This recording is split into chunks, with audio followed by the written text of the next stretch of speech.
Good evening and welcome to the first meeting of fiscal year 2025 for the Milton Planning Board.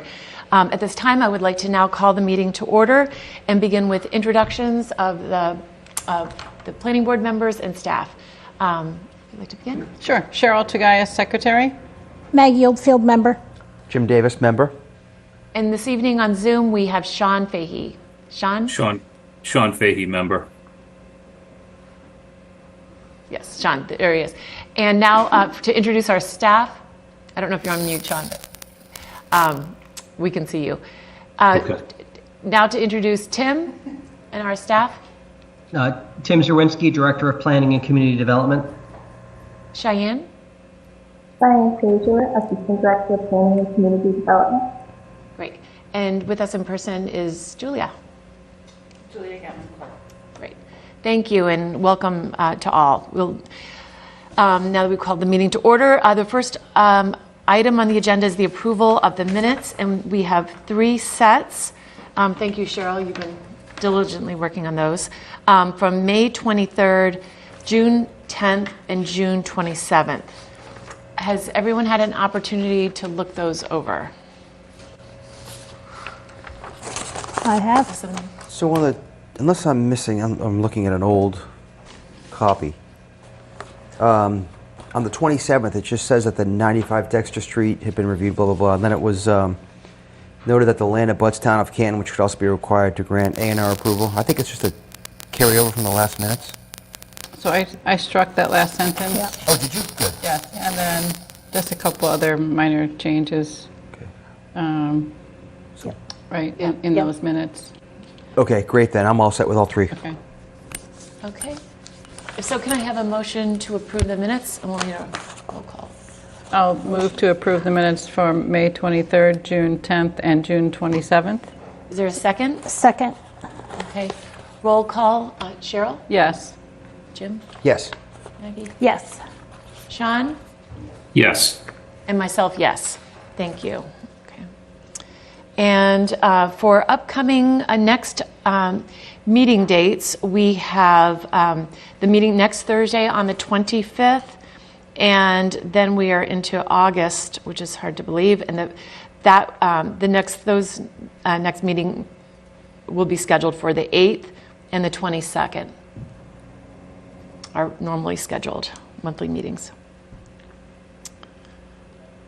And now, Tim, if you want to give, if you have any, as a director, any community development updates. Yeah, one quick thing, and sort of relative to scheduling for next meetings. I think there had been some interest in meeting with the folks that are behind the proposed redesign of Wharf Park, which is the sort of the green space between the MBTA lot and Milton Landing. There was a group that had received CPC funding last year to do a redesign of that park. It's where the farmers market is, and I think there's a notion that, with a little tender loving care, it can be an even nicer and more useful and effective open space for the town. That group has been having a number of stakeholder meetings with folks in the neighborhood, property owners. They've met with, myself and Nick on a number of occasions, the Select Board Landing Committee. And I think, there had been a request that they check in with the Planning Board. So I wanted to relay that if folks are available on the morning of the 25th, which looks like it is a week from today, that the landscape architect and sort of the leader of the effort, Scott McKay, former Parks Commissioner, he's on the board of the Farmers Market. He's kind of the point person on this project. Would be available for a site visit and a conversation with the planning board about their proposals. If folks would be interested in participating in that sort of thing, again on the morning of the 25th. That's great. Is there a time that would? Well, first of all, does that work for folks to meet down there and sort of discuss what the plans are that are being looked at right now? Tim, what time is the meeting at? That's what I was You tell me. I think there was, relatively wide availability on that morning. So, if earlier works for folks, then great. If later works for folks, we'll do our best to work it out. Personally, earlier is better for me. Same. Same. Yeah, same for me. So do we want to pitch 8? Is 8 good for Eight's people? fine. Yeah, it's good. It's good. Does that work? Okay, great. Okay, so we'll try for 8. And if that for some reason doesn't work out, then we'll maybe work offline to try to find a more beneficial time. But I'm thinking that'll be good. And so we'll post that as a meeting so planning board members can go and deliberate and talk and everything. And we'll be able to do that. So I will keep you posted on that once that's confirmed. Perfect, great. Thank you, Tim, on that. Yep. Yeah. And we're fortunate to have Bill Madden working on that. So, so the next item, if there's nothing else, Tim, That's all I got for now. okay, great. All right. So at this time, we can open it up for citizens speak. If there's anyone in the public who would like to speak on anything that's not on the agenda, you'll have an opportunity to speak on that or on Zoom. If you are interested in speaking, please raise your hand online.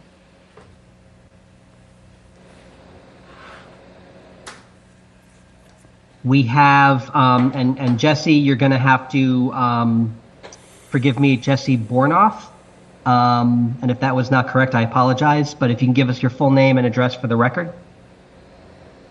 Hi, that's my wife's name, Jessie. This is Tom Doherty, 247 Adams Street. Great. Welcome, Tom. So this is on the agenda, I guess, but I would just like to say it once, and it's a thank you, if that's okay to say it now. Sure. Yeah. Okay, so Tom Doherty, 247 Adams Street, Milton. I'd like to say and state thank you, and thank you again to the planning board members and to the Director of Planning Community Development, Tim Zarinsky, and his staff, and also to the consultant for their work to try to determine the total number of acres of Milton land within half a mile of the MBTA commuter rail train system. That is to say, train stations Fairmont, Reedville, and Blue Hill Ave. That determination, that map, and that list of parcels, acreage, will be most important, very important in addressing the Attorney General's and the EOHLC's complaint against Milton, for it's now, which is now before the SJC. So I really appreciate the effort that's been made to address that. I won't go into any detail as to, my own sense of that, but summarily that where the situation involves with that respect a matter where there is less than 100 acres of developable land within a half a mile of those commuter rail stations that are themselves also within Milton. That's going to be very important in terms of the determination that therefore under the guidelines that have been put forward by the EOHLC, it's an adjacent community. So I want to say thank you for the work that's been ongoing on that. And I look forward to, I hope, the planning board being, appropriately publishing its determination on that, so that as a matter of public record can be included within the various ways in which that's going to be addressed before the SJC and otherwise. Thank you. Thank you, Tom. Appreciate that. Okay. Okay. Tim, are you seeing anyone else? Yes, we have Somana Buba DM. And again, if I mispronounced that, I apologize. But if you can give us your full name and address for the record. Hi, my name is Buba Jeme. I'm a community member for Precinct 1. My address is 15 Union Avenue. And I'm here with Kyle, who's in a room, and I'll be mostly deferring to him. But we wanted to talk about the project we are proposing for with the DCR at 7 Brush Hill Road. So this is an old building that the DCI is looking to have a curator take care of, and we saw it as a good opportunity to have something in Milton, in this part of Milton, for recreational activities and other programming, including after school or community. There's a number of acreage that it will come with the lot, with the building. And down south of that lot, we also have a parking and recreation lot that could be potentially available to us to make this a larger project. So we're calling it the Nepotian Esplanade project. And then we've been going around in Milton with different boards and different committees to really understand what's possible and then how we can go about it. We have a lot of possibility we're looking at. Yeah. I just thank you so much. I just wanted to let you know you are on the agenda for a presentation a little bit later, so you don't have to give it right now during Citizens Oh, Speak. perfect. Sorry, I'm glad for that. Yeah. We are looking forward to hearing you. We have one other item on the agenda, and then we'll be able to hear your presentation. And Kyle is here as well. So I just didn't know if you knew you are on the agenda to speak at that time. Yeah, yeah. Thank you. That's good. And Kyle will take over after that. Thank you so much. Yeah, actually, we have a couple of little things, but all right. Yes, thank you. We will get to you as soon as possible. Any other hands up for Citizens Speak? I am not seeing any. Okay, great. Terrific. So at this time, we can now look to our update on the East Milton zoning overlay.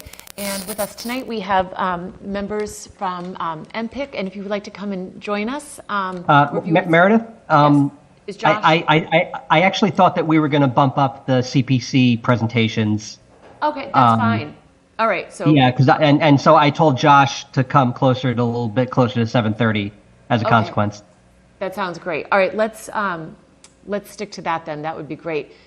So Kyle, if you would like to come and join us, and we can move to hearing from two of our CPC applicants tonight. Good evening, and if you could just state your name and your address for the record. Of course. My name is Kyle Johnson. I live at 127 Blue Hill Avenue, number 2. Great. Great. So I know we have submitted a CPC application, so I'm happy to answer questions specific to that, but I just wanted to give a brief little background and maybe engage in conversation about some other ways we'd love to collaborate with the planning board on this project. So I'm representing, we've called ourselves, we're a newly formed neighborhood group, very grassroots, calling ourselves the Neponsit Esplanade Initiative, representing some of the neighborhoods roughly in the Tucker School area that have been interested in 7 Brush Hill Road, the DCR property, and in thinking about other development needs in our neighborhoods generally.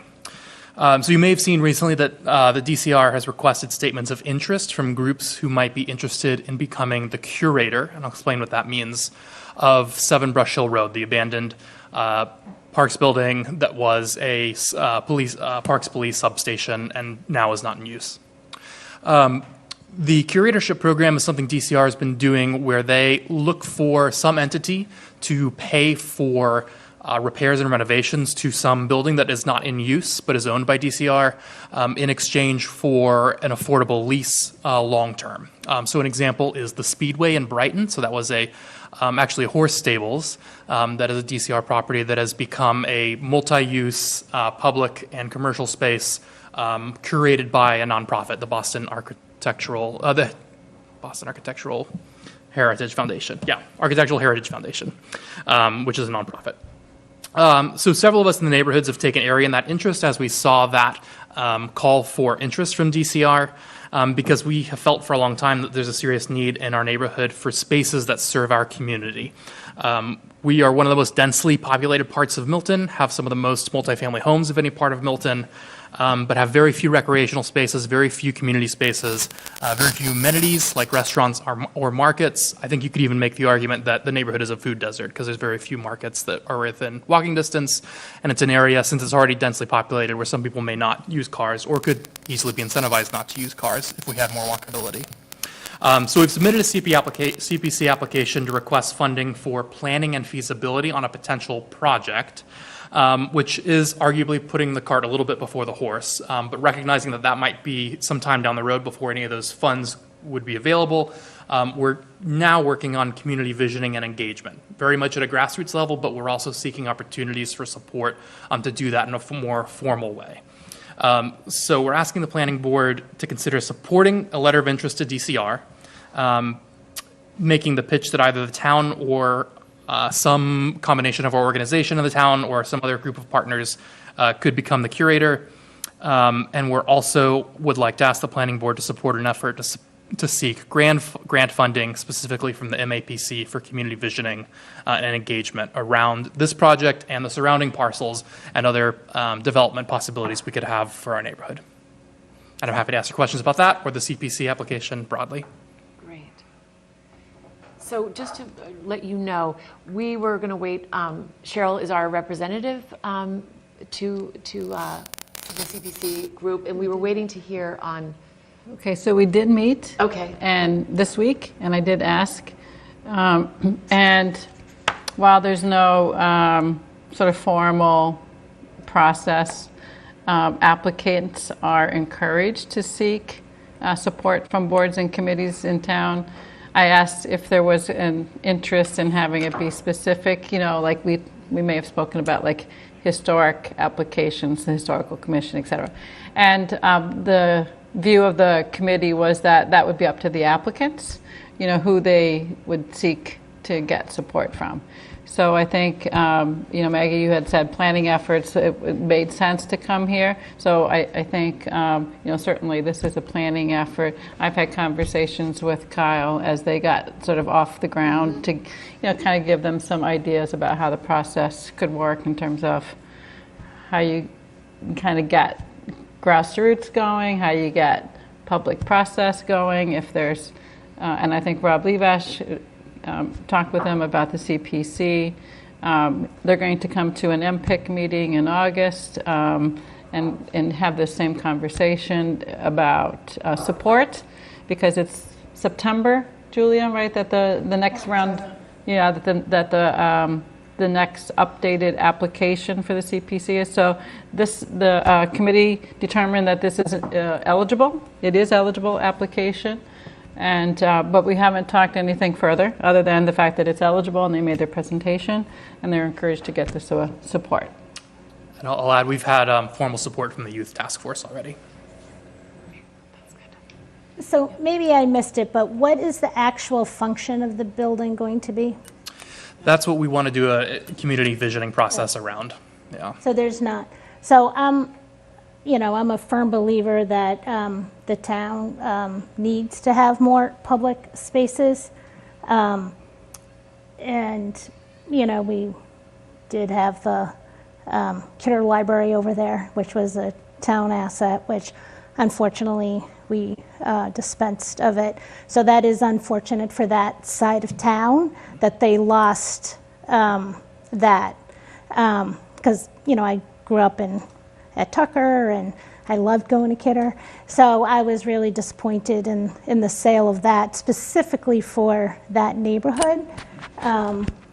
So I do think we should support the town trying to rent it. I think I said this a couple weeks ago, but I don't know if we should be taking a position at this point in time as to if it should be a group or a town effort, or, I'm not sure of the process really. Yeah, so I'm a little bit unclear with the CPC process. I think the because the CPC is a year out before the funding would be available, the conversations that I've had was, well, maybe the planning department or the planning board or the master plan implementation committee can help them with visioning, and as they seek possibly MAPC funds, do we need a matching grant? Can that come through one of the board or the committee or the department? Because we've all talked about a lack of amenities in that part of town. And there was, Tim's been interested in planning for that part of town, just other things kind of, rose to the top like MBTA communities. So I really do feel like, this is grassroots at the moment and they're seeking town support. So I support their effort for the CPC funding, and I'd like to have us see whether it makes sense for us, the department, or MPIC to help with the visioning until they do get that funding, because the visioning will help determine what some of the uses could be, and that will come from the community. And my understanding is there's a 3-acre parcel that's under Parks jurisdiction right next door, so some kind of recreational use tied to community use, whether it's playground or community gardens or whatever they all decide is the highest demand or interest from the neighborhood. So, but leading sort of, not all the neighbors are like used to community sort of engagement, leading a planning process. So they're looking for some help with doing that, right, Kyle? Exactly, and I believe some planning work would have a benefit regardless what ends up happening with DCR, since there's interest in doing work in that part of town, and with the town parcel that we already have, what is possible there, I think would be a great conversation for our neighborhood to have. In my understanding, there's also a kayak access, There or is. kayak launch, which I think would be really wonderful for that part of town to have an opportunity for recreation. I know even if youth are involved, there needs to be an activity behind it, which is constructive. Kids will just come and be babysat, especially high school age. But if there's a engaging recreational, I see that just as being a great contribution to the community. Just one other thing I was thinking before I forget. Kyle, I know you've talked with Parks and Rec as well. Can you give us an update on where that is, that conversation? Yeah, we just know that they're generally supportive, but we need to have another conversation about what their formal role would be in planning still. Okay, Yeah. great, thanks. So we didn't have on here to vote on anything specifically tonight, because I didn't know what Cheryl, what information was going to come back from the CPC committee. But I think we do have it on the agenda. Tim, I believe a discussion for next Thursday's meeting? Yes. Yep, so we can vote then. We can vote then. What I think would be helpful is if you could send us something in writing, what we would be voting for specifically, which I think is Maggie's question, that what is it that you're seeking that we would be voting for? And I think you've explained it quite well, but that would be just helpful to have that stating that it's seeking additional funding for community input. So Tim, I think you had reached out to MAPC. Well, one of the conversations I had with Kyle was, grant funding. And, then we were thinking, well, maybe MAPC could help with that. And Tim was going to look into that. So I don't know, because I don't know if it needs a sponsor. So Tim, do you have, in terms of what we might vote on? So there's kind of two things to vote on. One is support with CPC, and then another would be any other role, right, that the town would have in helping with the visioning. So when you say support, you mean financially the planning board would? Well, the first one is just not financial. It's just support the application. Sure. The second one would be, do we want to have a role in helping with the visioning? And it could be through engaging MAPC, but through either planning board funds or MPIC funds and or a grant from MAPC. But remember, like part of the East Milton overlay, why the MPIC is here tonight, is that had matching funds from MPIC. Over the years, we've kind of used MPIC and planning board for various planning initiatives, and sometimes it's planning board, sometimes it's MPIC. So, but that's why I was kind of curious if Tim had the conversation with MAPC, so we can kind of see what that second part of the ask might actually look like, because I don't really know yet. Right. But I don't think we need to vote on that yet. No. Yeah, I've reached out to them. We're kind of corresponding on figuring out who the best folks over there to kind of introduce this proposal to R and kind of figure out how they can help.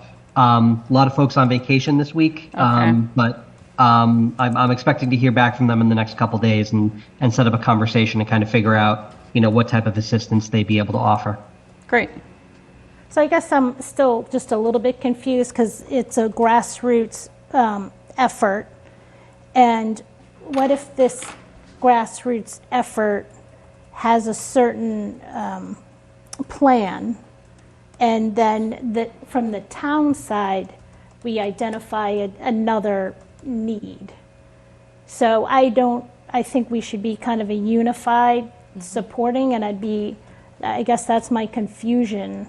Well, maybe that's why it's the process I'm not understanding.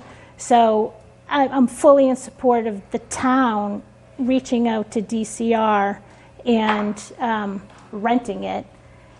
Well, I think Kyle can explain. He did approach at least the chair of the select board, if not the full board, about the town taking the lead.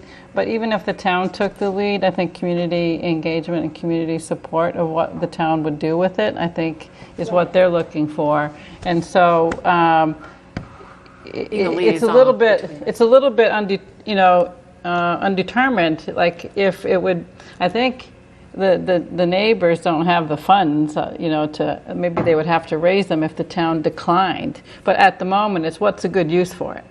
And then, would the town have an interest in it? And if not, would they be looking to some other way of seeing it happen based on what they identify as support in the neighborhood?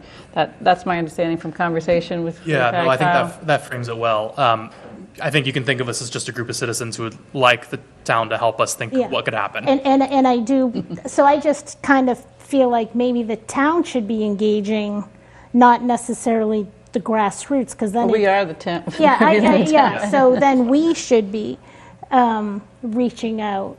And then, so it just, and again, it's just a process question. So it just seems to me we're putting the cart before the horse, and I'm not saying I'm against it or anything.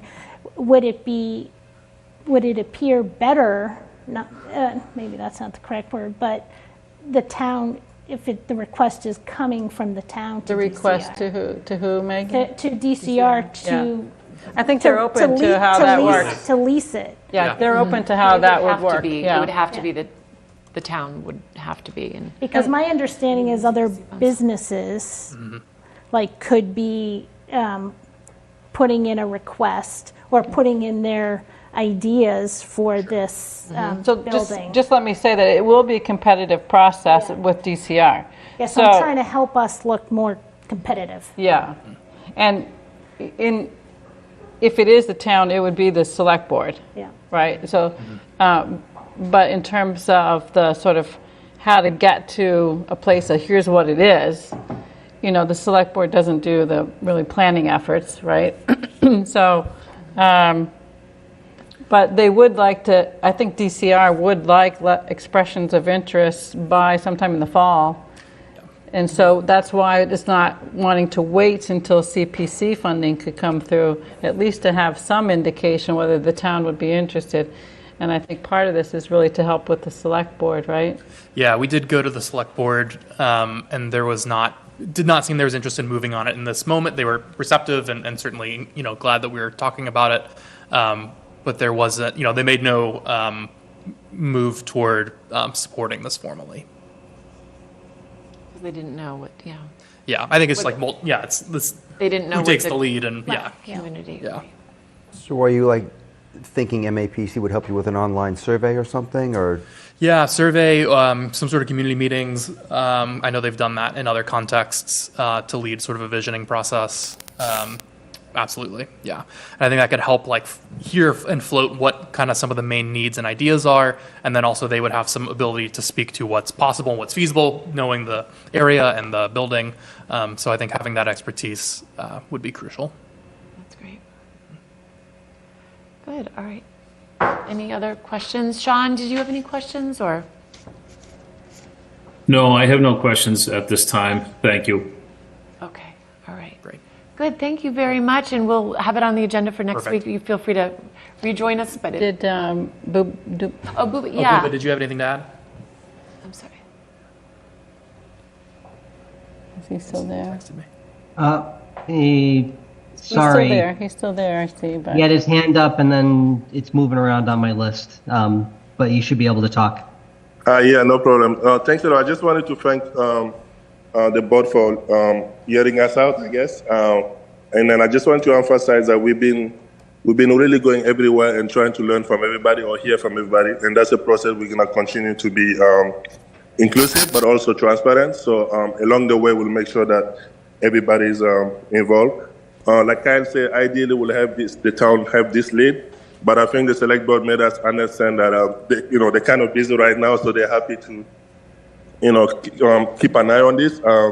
They didn't give us the formal support, but hopefully that will come. So we really just want to lead the way, and then whichever form we take it will be inclusive, and hopefully we'll have everybody's support. Because the one thing we really want also is obviously we want the area to be beautified and useful to the community, but we also want to make sure that it stays within the town's control or realm. So even if the town is not the manager or the curator of the location, we will be able to support as citizens of Milton. But that's basically, I think, the last thing I wanted to add. But Kyle covered everything, and I really want to thank you for your time. Thank you very much. Yeah, we're very appreciative. I'll put it all in writing. And Great, that's great. Yeah. Appreciate that, Kyle. Thank you. Thank Thank you you. for coming. Sorry. All right. Now, we also have another applicant, but I think they may have thought it was a little bit later. Is there anyone online from the Houghton's Pond Pavilion? I think Joe? Oh, you're here in person. You're Joe. Okay. No, that's great. You're perfect timing. So, yes, please come and join us. Yeah. Thank you. Thanks for having me. My name's Joe Kane. I don't know if you're done talking. No, this is right. it's all yours. So, and if you can just state your name and address for the record. Sure. Joe Kane, 22 Bradford Road, Milton, Massachusetts. So I am here to talk about our project at the Houghton's Pond Refreshment Pavilion. I think everybody might be familiar with the area or the spot, but it's the pavilion's been there for about, I think, 100 years, and it has been, I've never seen anyone operating it since I've been going to the pond for about 7 or 8 years now. And we were able to get the permit to operate for the next 5 seasons from DCR. When I say we, I mean the nonprofit that my wife and I founded. It's called Rise and Thrive Education, Inc. And we sort of decided or thought, like, maybe this needs a different sort of business model to be functioning or to be open to the public. And so far, it's worked out great. We've been able to open. I'm a high school teacher. My students are involved, and they'll be operating the pond. This week, they've been working on the social media campaign, so pay attention to your Facebook and if you have TikTok or Instagram, those in the coming weeks, because the stuff will be out there. What led me here is a application to the CPC, right? You look familiar? Yes. And the goal with that application and for being here is really just to try and get some support with rehabilitating and restoring and reviving the structure that we're in. It is in need of a decent amount of repair. Like we've raised some funds privately and been able to do a decent amount of work, fixing the tables, making sure there's no nails that can hurt people and things like that, trying to make it safe for visitors at the pond and of the pavilion. But there's a lot more to be done just to, I think, make the building not only safe, but more welcoming and really stand out.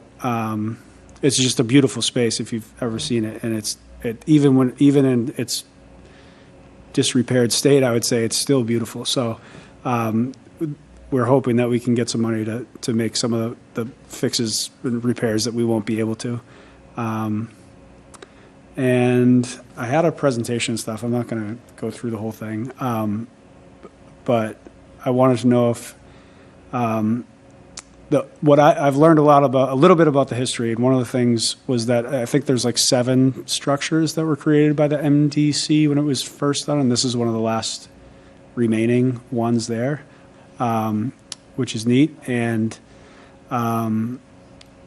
what I've noticed about the place is it was definitely designed or built before air conditioning, because somehow they've made it cool. Like in the past few weeks, I'm up there every day, and it's at least like 15 degrees cooler, and there's always a breeze. So if you've been hot, this advertisement, come and see us at the pond. It's a nice place to sit down and beat the heat. So yeah, if there's any questions or if you need any information from me, I'd be happy to provide it. I'm here just trying to get support from you all as a committee, and reach out to the community at large and let them know we're here, and we'd love the support as we try to revitalize the area.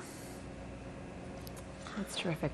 Are you seeking, is the state, do they provide any grant funding for, I would think that would be right. Sort of something that they would want to see rebuilt and right. maintained as well. Yeah, so, I'm into this for like the first few months, so I became aware of CPC funding just through starting the project, and that being the town of Milton. And what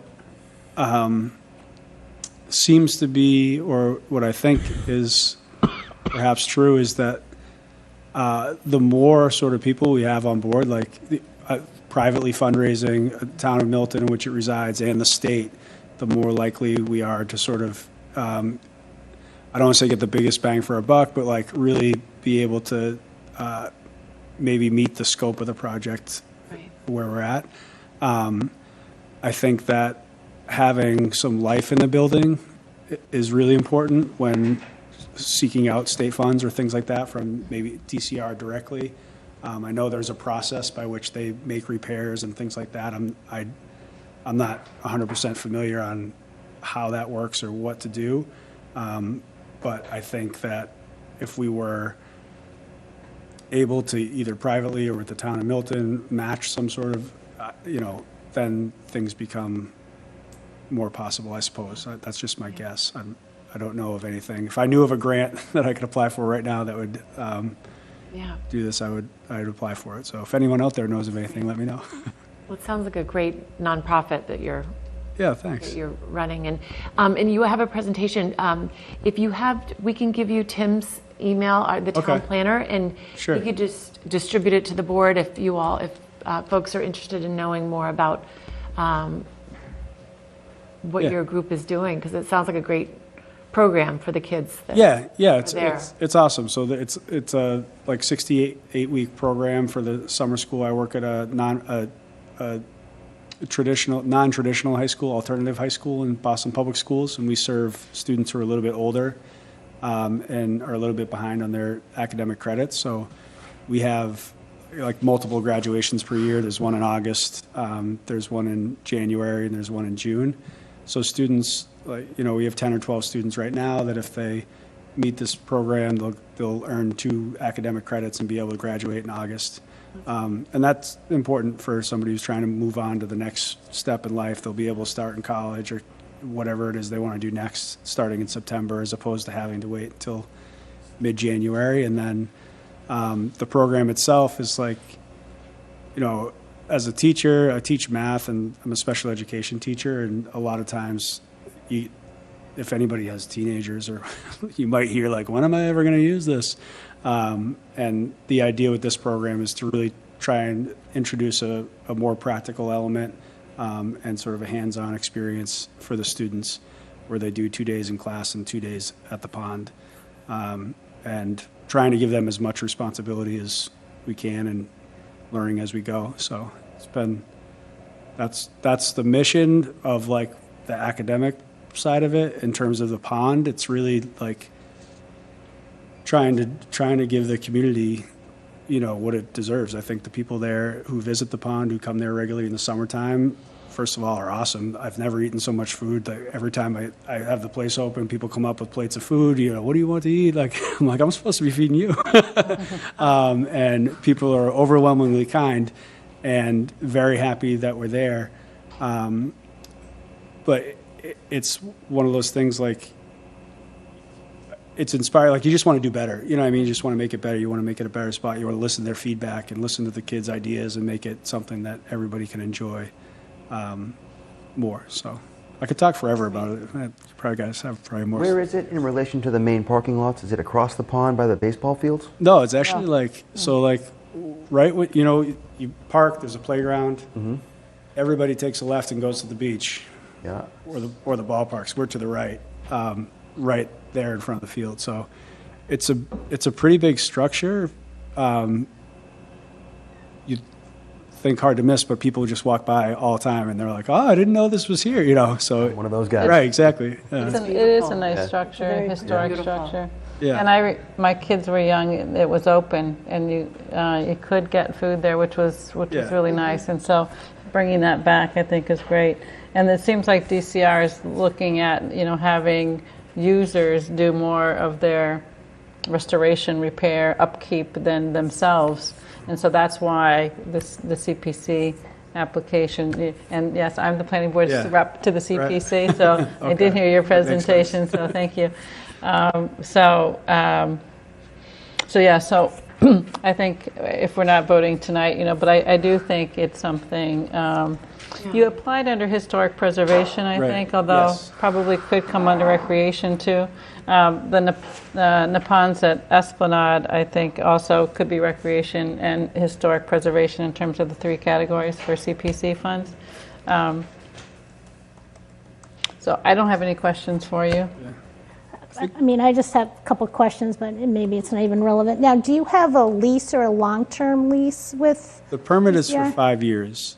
Yeah. So, and the idea would be, I don't know, this process, I imagine, takes a long time. And as we get further into that permit, like thinking about the future, I wouldn't recommend, like, the town of Milton put all this money into it if there isn't some sort of arrangement with, like, oh, okay, well, let's make this a longer term thing. I certainly, as the nonprofit permit holder at the moment, wouldn't want this to, like, go out for bid in 5 years and somebody else comes in. I would want to maybe look at some different things, because if there is a community purpose, or there are some other, I think, DCR projects that it is a sort of community service element, and maybe we could change that. But currently it's 5 years, if that answers your question. Because I live relatively close to it, and I grew up close to it, so I remember when I was a child being able to ride up and get hot dogs, and just like Cheryl, my kids would do the same. So in my neighborhood, we don't have a lot of amenities. So it was a great amenity for our neighborhood, because you got food, you got fields, you have a pond. So I've used it a lot, and also my sister had special needs, my niece has Down syndrome, so I am really attracted to the whole alternative education part of it. So I would hate for you to build it up only to have your lease expire. I think that would be a shame. It is a very pretty building, and it was covered with graffiti the past few years, and I think not only the town of Milton, but the state of Massachusetts, because it's a state of Massachusetts asset, would be really grateful for all of your efforts. And maybe Jim could get some of his Eagle Scouts over there to help out. Yeah, the community support has been awesome from the town of Milton. I would say there's been a lot of inquiries to people that I haven't been able to meet, like community service and things like that. As the years go on, I think it'll be just like an awesome way to involve the community and hopefully extend it beyond, like, we're Memorial Day to Labor Day, but I'd love to do it, have it open longer and, Well, you should, because I, live and have a business in that neighborhood, and the hikers, right. it is an untapped opportunity. Too bad it didn't happen before COVID, because you would have Right. been a millionaire. But I think if you're able to extend it Yeah. into the fall season, I think it would be worth it. Yeah. Thanks. Meredith, could I say a few words? Yes, go ahead, Yeah. Sean. So I'm, I guess to be fully transparent, I've known Joe for about 10 years. When Joe came to Milton, I know his brother Charlie quite well, and a bunch of years ago when we were both better fit, we were working out together. So I've known Joe for a long time, but I wouldn't consider Joe a close friend. Joe reached out to me several months ago and explained what he was hoping to do, and I have been in the building numerous times.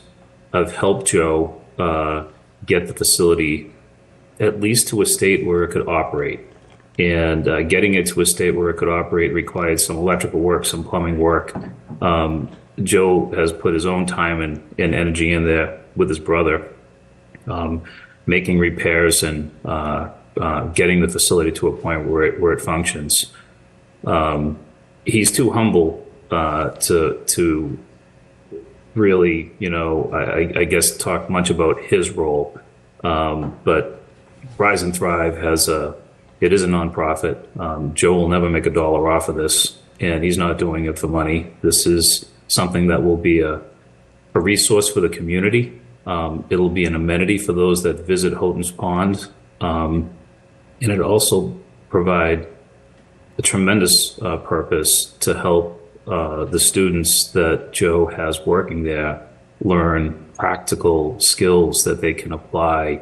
And part of this is building their confidence and their self-esteem so that when they go out into the working world, they're able to advance themselves when they graduate from school. So, it is a win-win-win.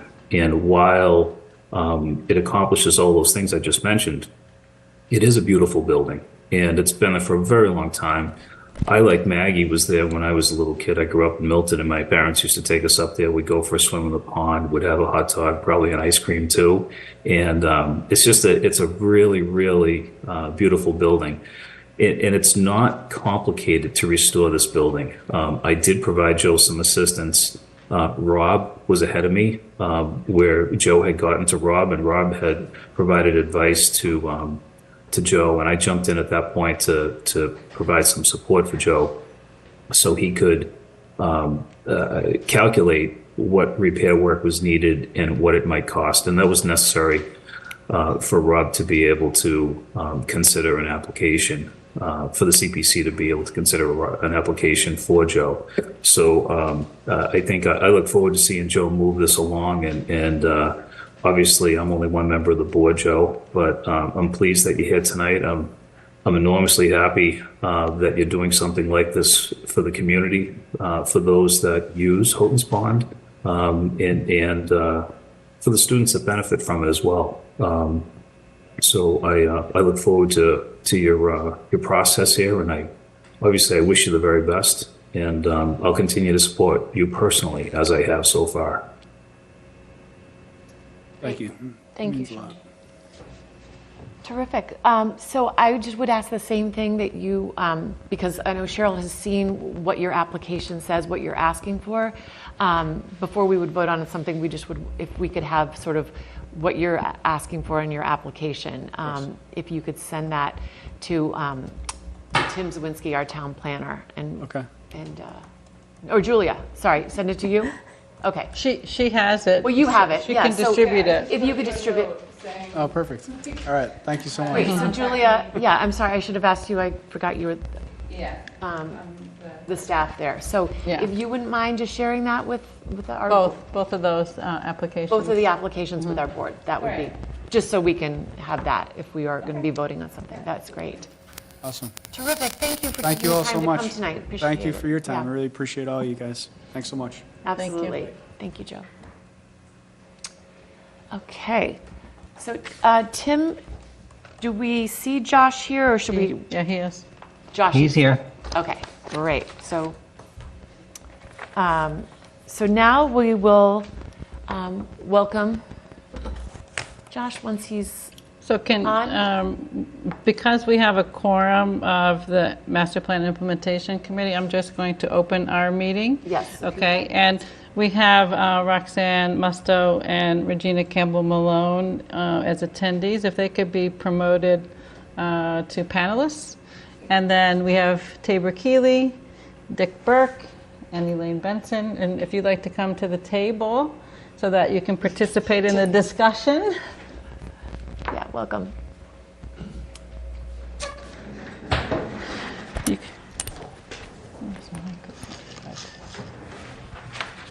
Welcome. Good to see you all. So just, if I may, for the other planning board members, we had a discussion at one of the recent MPIC meetings about just status updates of things that the committee's been involved with as we move towards putting our report together of how the master plan's been implemented. And of course, the overlay zoning in East Milton Square was one of the major recommendations in the plan. And due to some sort of quick need of funding to provide matching funds, the MPIC provided matching funds for the work with MAPC. And so we like to get updates on what's been happening with, things that have been funded through the MPIC. So that's the background for having this. We said we'd like an update, so it was suggested we just do a joint meeting for this update. Cool. Great. Okay. All right, and I see Josh with us. Great. Good evening, Welcome. everyone. Good evening. Yes, you go ahead and start. Good evening. Hi, Josh. Hello, everyone. And hello to the Master Plan Implementation Committee. Good to see you all. Josh Fiala with MAPC, the Metropolitan Area Planning Council. I will share my screen, and I do have a brief presentation to just provide that recap to the MPIC, and then also to provide some discussion with the planning board to help advance our work.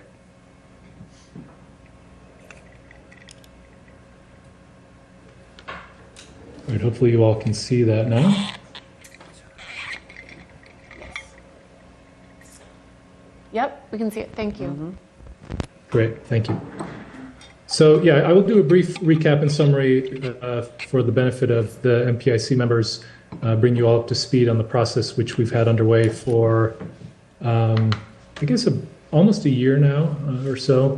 And then we did, as you all, I'm sure, recall, re-release the community survey, which went back out, and we did receive a really tremendous response, and want to thank those who helped with that outreach. And we'll go over the sort of net change in the feedback that resulted from that increase in respondents. And then also just talk a little bit about the recommendations and then the design guidelines aspect of the work, which is really the largest piece that remains. And thanks to the planning board, of course, as always, for your efforts in providing the time on your agendas to discuss this important work. So just a brief summary and recap for everyone involved. I think it's even helpful for us to, go back to the roots of the origins of this work. Of course, dating back to the town's townwide master plan and efforts around strengthening East Milton Square as a vibrant mixed-use district for the town and really a center of town community activity. So it's, I'm sure you are all aware, this is one study and process in a chain of really a lot of effort that has gone into thinking about East Milton Square and building up to these zoning recommendations. It's our job and role really to help working with the planning board to help push those zoning recommendations to a point where we think there's both well-defined and well-supported package of zoning that can hopefully get through a town meeting vote. We think that we're pretty close to that, and I think the results that we're going to talk through this evening do show that work. And so the purpose really is, in regard to that zoning, mixed use, of course, that's the focus. but it's also in part to create zoning in East Milton Square, which provides more viable pathways for redevelopment than what you have today. And so the results that you're seeing today in East Milton Square is that projects are seeking alternative paths for approval. You've seen those two recent 40B projects and proposals and the results of that process. And that's really because in part, the zoning that currently exists does not allow that viable pathway forward. Here is the reminder of those previous studies, the most recent of which is really a very strong foundation for this work, which was the looking forward planning process. And we've built our effort upon that, but also not taken for granted any of the recommendations in that work and really interrogated with the community each of those details. And so that's where we are sitting today. I think it's also important to look back at this very simple Venn diagram, but this Venn diagram shows up in the survey results that I'm showing you the updates for this evening, that we are dealing with at least three parties, but three very important sort of abstracted stakeholder groups that we're trying to find shared pathways to a common interest and a common way forward through the zoning. That includes the surrounding neighbors, the East Milton Square neighbors and neighborhood, and the larger town of Milton, which has residents in other neighborhoods, an interest in East Milton Square and from other parts of the town and other residents. And then also, of course, property owners and would-be developers that either own properties today or might not own properties today, but might be interested in investing in East Milton Square. And hopefully what we've been trying to find is that happy sweet spot where each of those parties and probably some other stakeholders that aren't represented as directly in this Venn diagram can find a successful outcome that would attract and invite future investment, or not, we're not thinking about next year, or even the year after, but over the longer arc of really providing fruitful opportunities to keep East Milton Square revitalized and vibrant as a place for the town. Just a very high-level summary of where this is starting to end up. The top table shows the existing zoning characteristics, which is largely a business district today. So the heights of 3 stories by right, 5 stories by special permit, those are for business uses. So those are not for mixed-use projects, which is why you're seeing that alternative pathway for approval occurring, because residential really is a component which is driving the viability of many of these redevelopment projects in the region. So you would like to see mixed use provided as a component in the approved uses of the zoning. So that's one of the primary changes that we've highlighted in yellow on the slide at the very bottom there, is that mixed use development would be allowed by right with site plan review, which would occur through the planning board. And that height would be limited at 3 stories. We've heard that pretty clearly in the feedback. And there are some other changes which I think are useful and valuable to point out. The change of the minimum parking requirement, I think, is a very important one as well for the viability of future development. And you see that currently is at two spaces per unit, which is derived from other districts, since it's not actually, residential is not allowed in the district today. And we would be proposing that come down to 1 space per unit. And then there would be a minimum as well for other non-residential uses, which are as they are defined in the zoning today. So that's a very brief, high-level look about what I think are pretty straightforward changes to the zoning, which do increase that development viability, which this is all about, and will show does have, we think, reasonable enough community support to advance. So let's just dive in. I guess I can pause there and just see if at the very high level, if there's any thoughts or questions or anything else that the MPIC members would like to catch up on. Otherwise, I can turn toward the updated community feedback. Any questions from anybody at this point? Okay. No, I think, Jim, did you? Yeah, just with the parking, It says maximum for multifamily, 1 per unit. Is that a typo? Should that say minimum, or is that intended to be maximum? On the second chart down. Oh, yeah, you're right. We should have that same minimum. That was good. Has been picked up in the other document, but not here. So thank you for that eagle eye. I'll update that for this slide. We should have a conversation about that, We Josh. should, yeah. All right, we will have a conversation about whether that should be a maximum or a minimum. Thank you for the note, Tim. Should we have it here, or should we just? Let's not have it Yeah, at this. we'll keep moment. going, but. All right. Okay. All right, I will continue that, and I'll put a note on that to return to that conversation. All right, so turning to the updated community feedback, and again, this is, I'm not sure if those who were involved in that additional outreach are in the room, but just a thank you to those who were involved in it. You can see the results of that effort. So previously we had a total of about 71 respondents, and that included participants in the community forum, which we hosted back in April. And the survey was reopened after our meeting with you all in May, and it remained open through just last week. And the updated total resulted in 739 responses. Those responses were mostly partial in nature, so people picked and chose which questions they answered out of the collection of questions in the survey. Most survey questions ended up with between 250 and 300 respondents. So not the full 739, but that was the number of people who were at least exposed to the survey and the information that it contained. And then we had quite a few responses as well. So thank you for all that, both from those who responded and those who helped get the word out. So as we look at what changed, so I thought it was important to do this comparison because we based our initial recommendations, which we've shared with the board, on the feedback as it had occurred to that point last time. I think it was important for us to understand the difference in responses in this expanded outreach and feedback so that we can see how those recommendations might want to be adjusted. In terms of who responded, we see more of a diversification in terms of geography in the town. So it was well concentrated in East Milton Square previously, and you can see that those who identify primarily as East Milton Square residents, that shifted downward from 71% to 57%.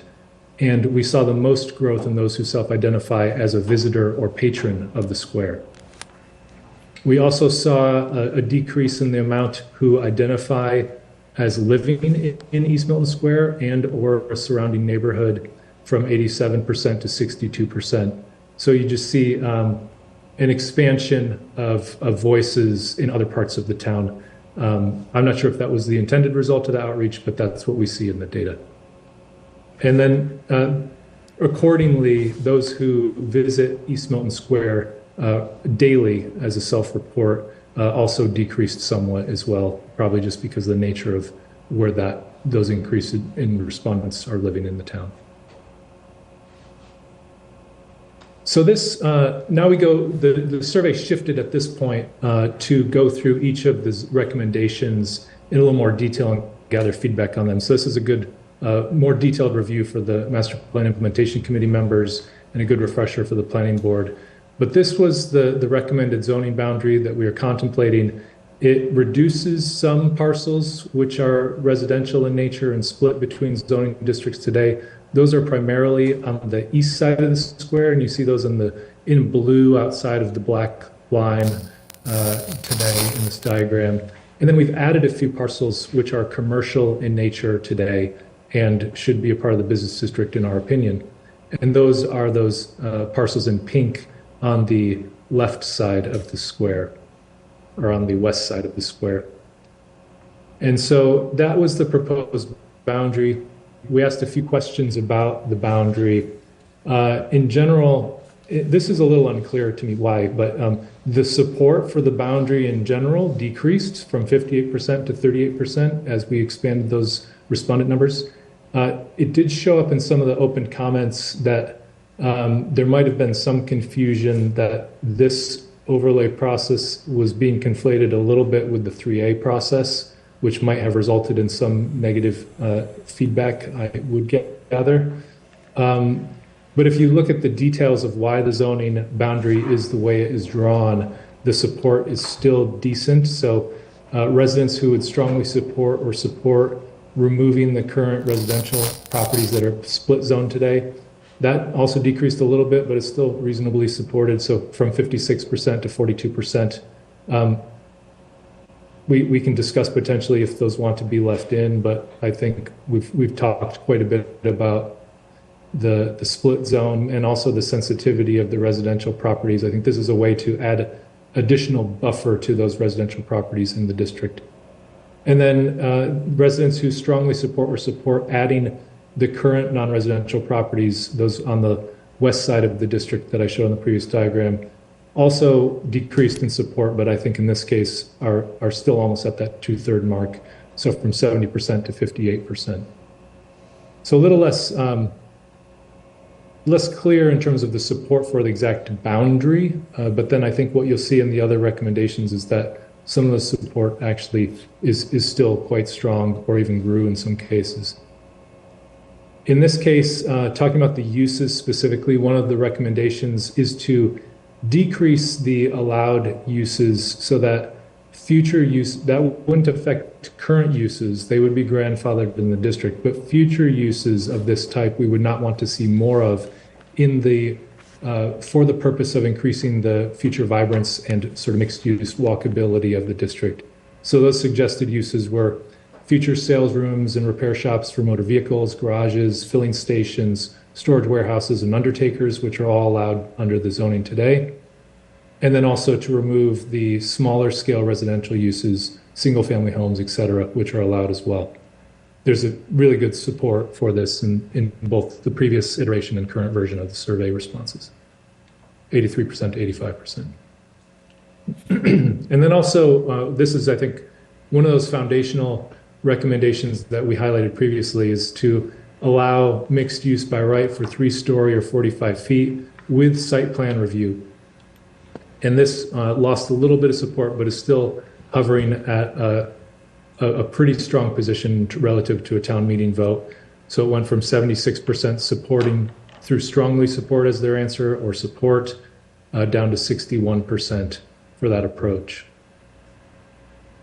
The moving from a height taller than that, as was indicated in our discussion at the last planning board meeting and we've heard throughout this process, is likely at this point a bridge too far, and you see that in these results as well. Although I would say the disapproval softened a little bit, but not dramatically or would indicate any really change that we should act upon. So those respondents who strongly oppose or oppose going to 4-story or 55 feet, and this was framed as a special permit option that would be incentivized through other benefits to the district or to the town.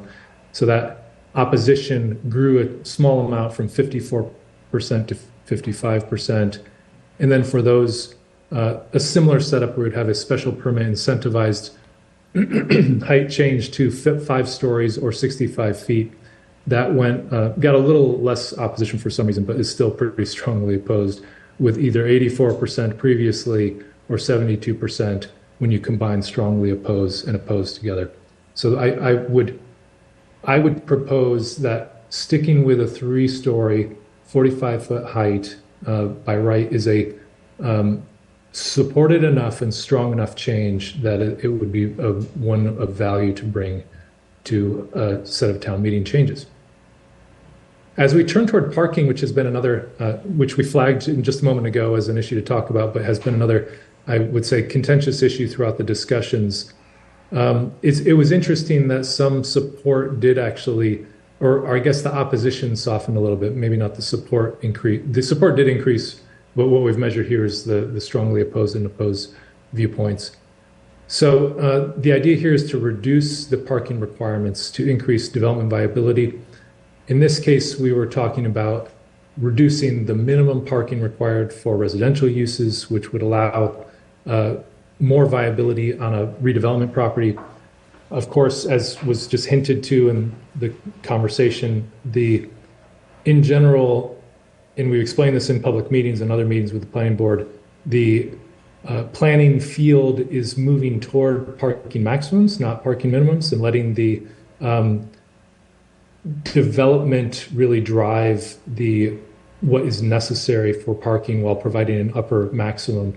Parking minimums are being seen more and more as an artificial baseline, which is not market driven, and therefore could create some issues for both financial viability and just what the development might need, which is best determined by those who might market and try to lease or sell the project. So you see that those who strongly oppose that recommendation moved from 49%, strongly oppose and oppose, excuse me, moved from 49% to 38%. So a little bit of softening on that opposition in this round of surveying. And then those who strongly oppose or oppose reducing the required commercial parking ratio as well also softened. So good. I think that's a good sign because this is a valuable and meaningful recommendation as well. I'll continue to pause on the maximum minimum discussion, just get through the rest of these. We're almost to the end of the updated feedback on the survey. And then we see continued support for and real strong desire for focusing on parking and traffic mitigation and having that be a requirement in the zoning. And you see that support came down just a touch, but it's still, this is the most strongly supported item we have. And it's one of those which we've heard is a major concern throughout. And I would say, well, I'll just leave it at that. But traffic is not necessarily driven by the development in the square itself, but there is a lot of pass-through traffic occurring. So we have been talking about that in our meetings and wouldn't want to see the square suffer in terms of its mixed-use development potential or its ability to be vibrant because of external contextual traffic conditions which will not be solved or worsened in many ways by this more local and specific type of change. So with the next two sections are more about sort of next step conversations and getting your opinions on the recommendations and the design guidelines, but I'll pause here and just see if there's any reaction or feedback to any of the survey responses. Meredith, if I could, yes. I do have a couple of comments. Yes, Sean, go ahead. Oh, great. Josh, nice to see you again. And thank you for all your hard work. I have an opinion that the data points, we've talked a lot in the presentation, reflects the changes from the 416 survey to the 711 survey. My opinion is the 416 survey doesn't even matter. We had 71 people that participated in that. We have 739, I believe, that participated in this survey.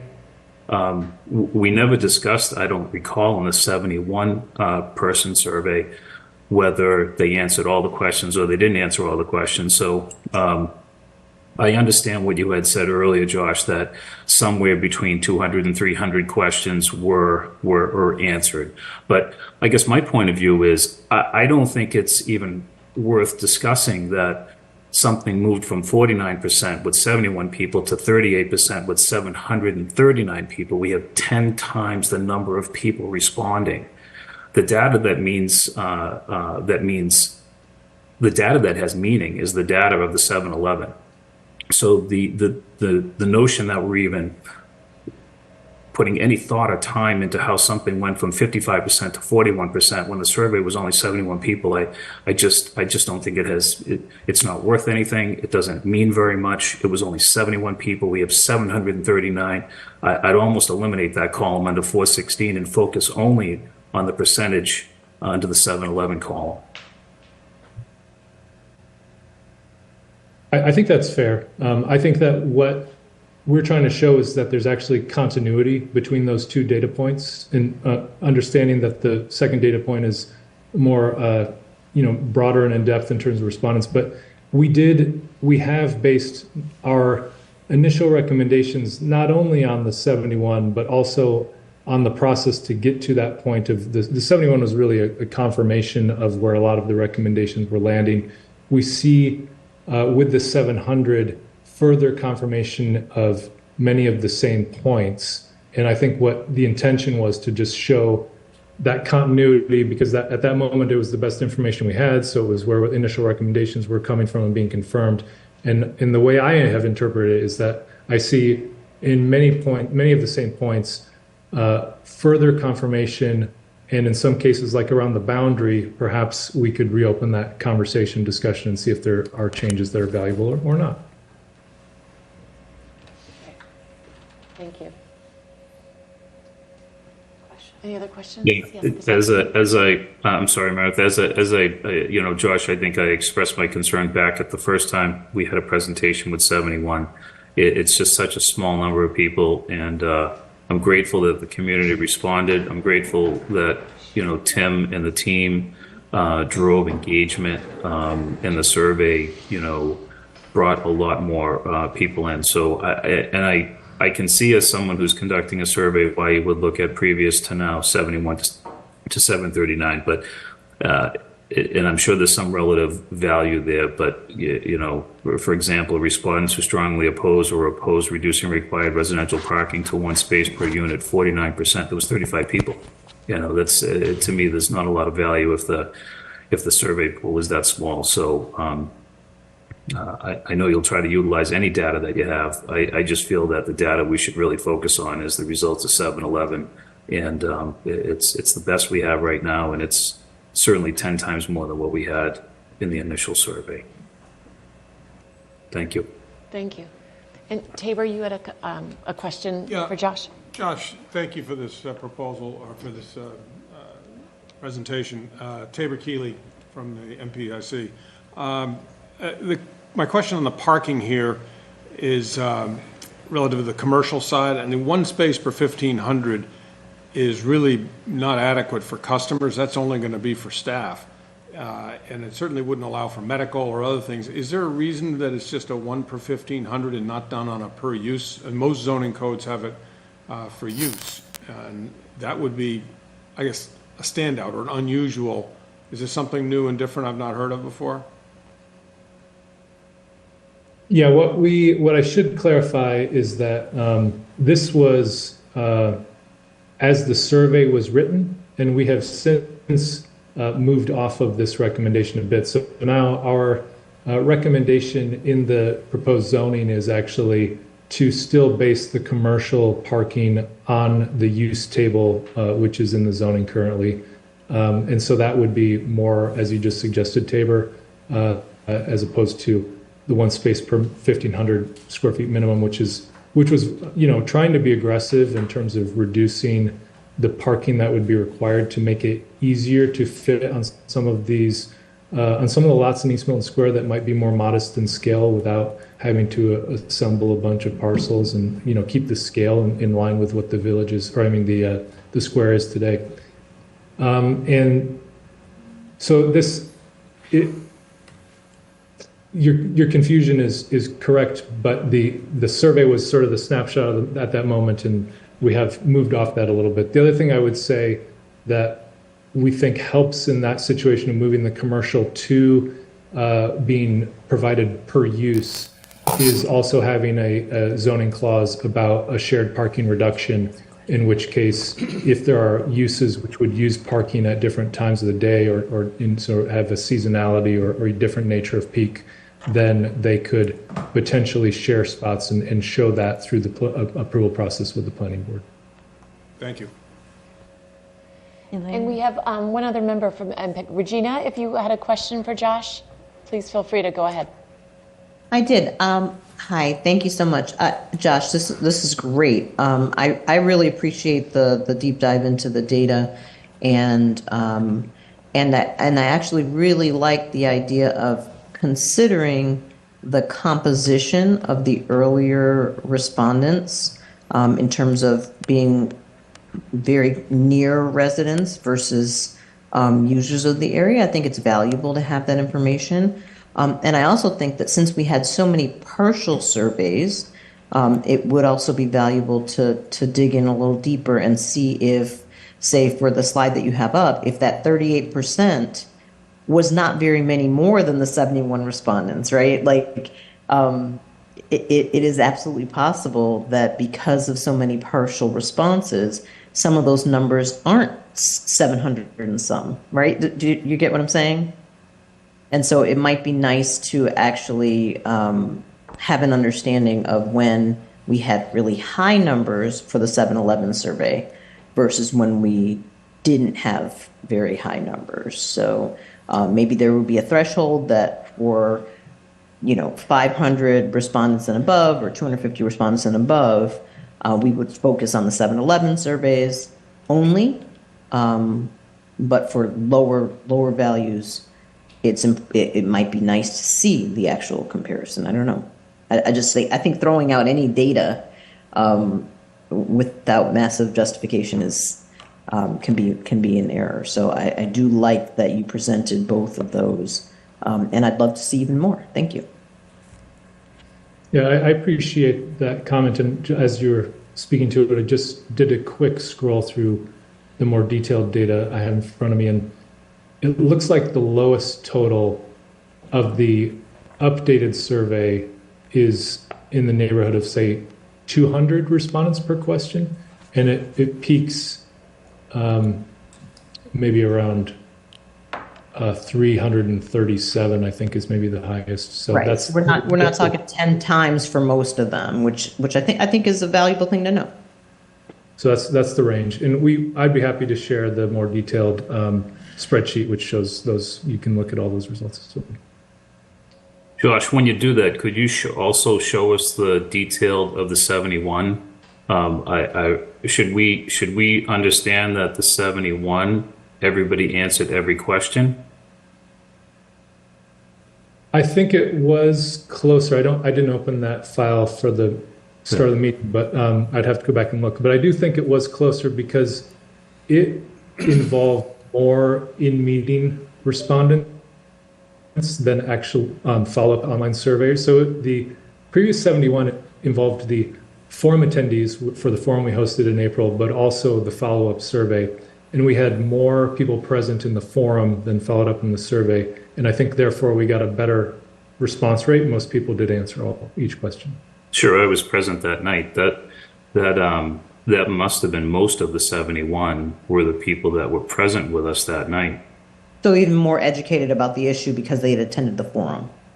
Possibly, or certainly more interested, Regina. Certainly more interested. Yeah. And I don't want to take too much time debating the value of the data. I recognize your point too.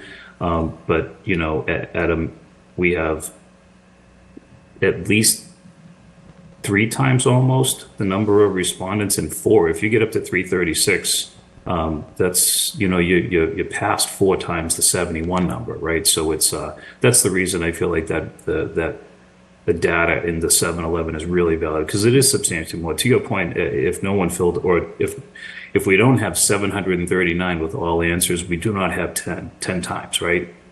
That's the point you made, Regina. But I guess the point I'm making. But also that they were more educated or invested in the topic because I'm not gonna conject who's educated and who's not. That's not fair for me to say. But yeah. So, but the data is substantially greater. I guess that's the point I'm making.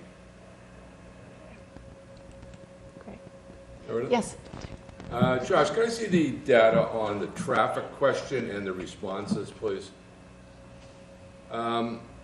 Just looking at this, and not to get into who responded and how many people responded, but it seems to me there's an overreaching sentiment that traffic is a problem in East Milton. And I'm wondering, and you might be getting into your recommendations, is it going to be a situation where you have a plan, but unless you handle this traffic issue to the expectations of the residents and people in the town of Milton or use East Milton, that any sort of plan that we come up with might be a bridge too far for people to deal with? Yeah, I think that's fair. We have heard about traffic a lot, and I think one of the traffic and height, we've heard from our very initial stakeholder interviews all the way through, have been recurring themes. I think that traffic is tough because we are not the right tool. A zoning overlay district is not the right tool to solve traffic problems, just plain and simple. I think that an unfortunate dynamic is occurring where the perception of traffic always getting worse is limiting the community's ability to see the value in a zoning change such as this.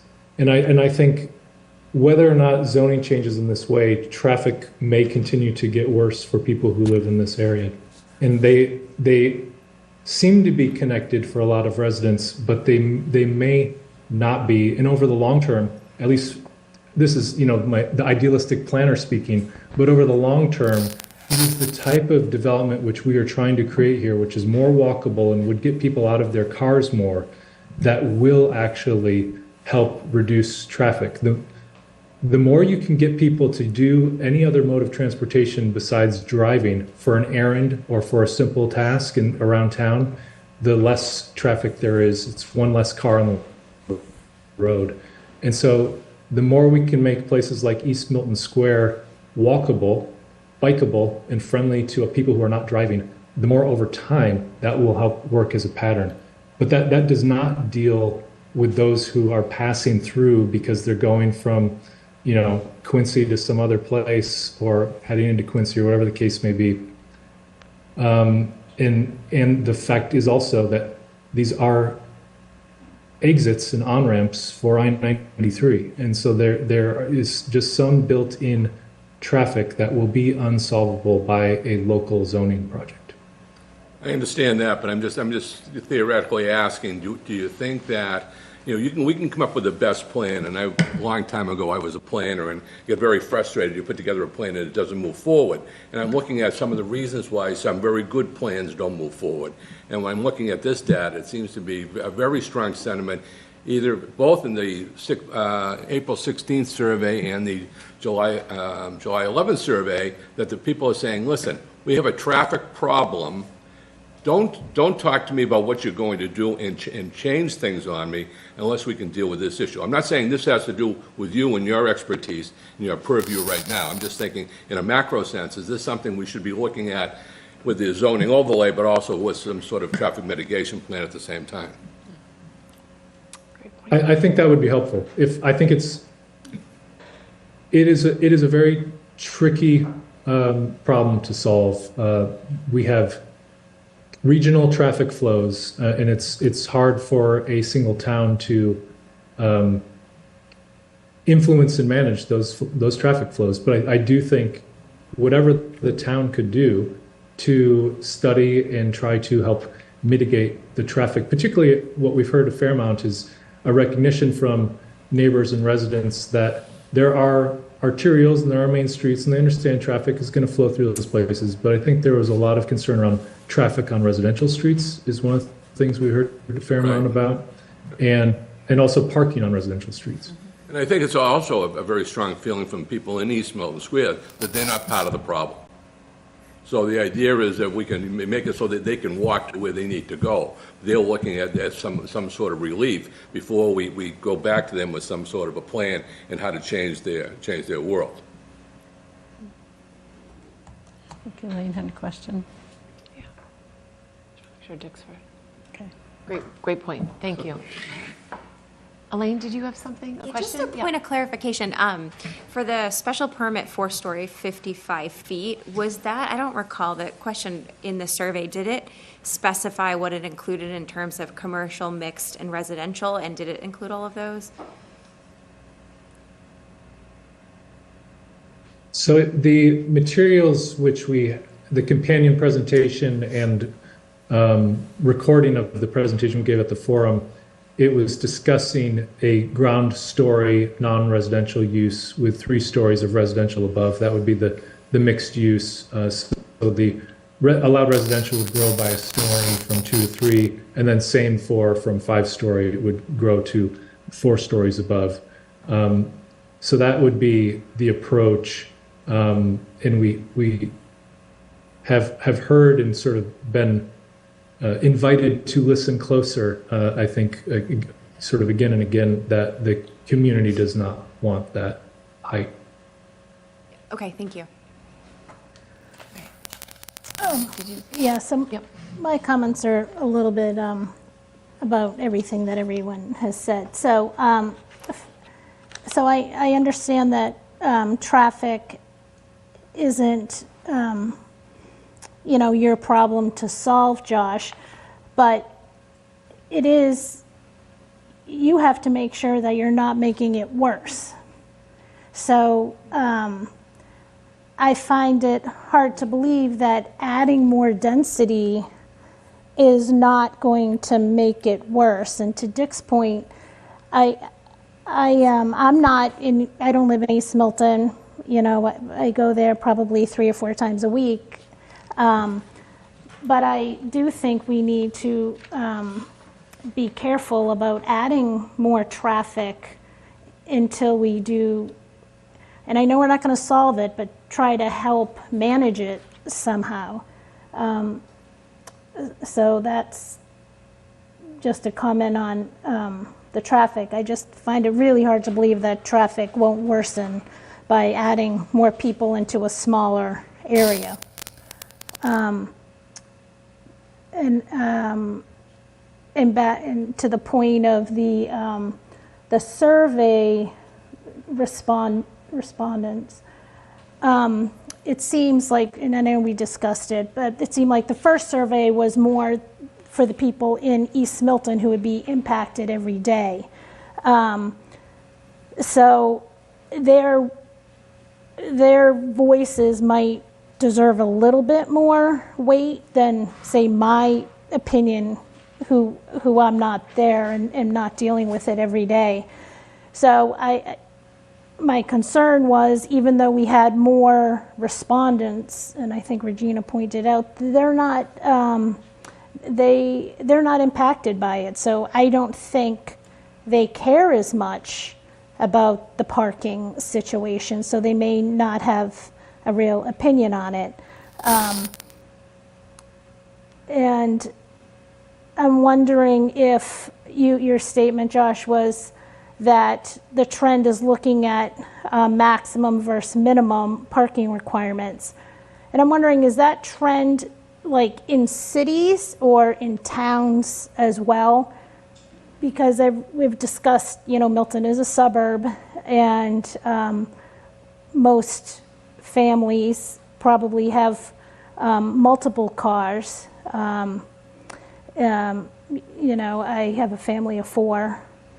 And I have 6 cars in my house, but so we're in a suburb, and I don't think it's realistic to think that people are going to be walking everywhere. We're going to the square and we're driving to the square, and I'm just going to be doing that, unfortunately. And so if we're going to be switching to parking maximums, I do think that we need to put up a policy in place with other departments. So we could create zoning, and Milton doesn't have overnight parking on our streets, but residents have the ability to go to the police department and request a hardship permit. And so my concern is, we're going to put a maximum, people are going to go and get a hardship permit, and we are making our streets more crowded. So before any zoning is implemented, I do believe that we should have reassurance from the police department that they are not granting hardship permits in these areas. That's a good point. Yeah, we are finding that is the case in a lot of areas.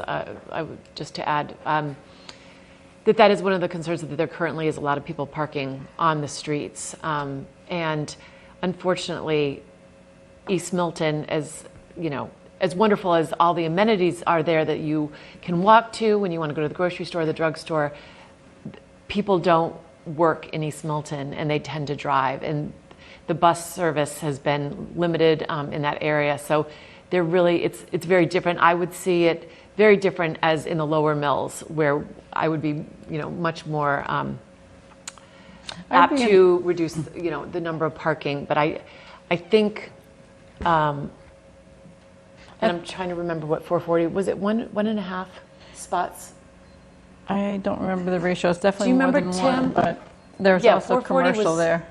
And there was commercial also, what the ratio was. But I'd be and interested. we are moving towards reducing parking, but I think one spot per unit seems creating a problem. It may be creating another problem. So, especially with the commercial. Sorry, I was trying to go ahead. on when I thought you were done. Yeah, sorry. No, sorry, that's it was good. a pause. When we were looking at the Milton Village zoning, I did some research, and MAPC had issued a study. And one of the things in the research that was interesting is that basically people who don't have cars and don't want cars and want to live a life where they don't need a car, they subsidize. They end up having to pay more for their housing because the developer was told they had to provide a parking spot or more than one for that household. When that household now is not getting the benefit of have made a life choice of not having the car. Having worked with developers for over 30 years, they're not going to build, and Dick as a lender is not going to lend if they don't think that there's a market for what they're proposing. And, so like 440 Granite Ave proposed what they thought they needed in order to sell those units and to lease that or sell that commercial space. They wouldn't propose something that they didn't think was going to work, from a business point of view. And so I think one of the things that people do is, think about Milton the way it is and their own lifestyles as the lifestyle that everybody has, and it's not necessarily the case. And so there very well may be people who want the kind of housing where they can walk, and maybe they'll have one car, or maybe they'll use a zip car, or maybe they'll use Uber, or maybe they will bike if they have an opportunity. We don't really know so much about that because we don't have that opportunity in Milton very much now. So I think that's one of the things that we need to be careful of, is projecting that that there isn't this kind of person and this kind of demand.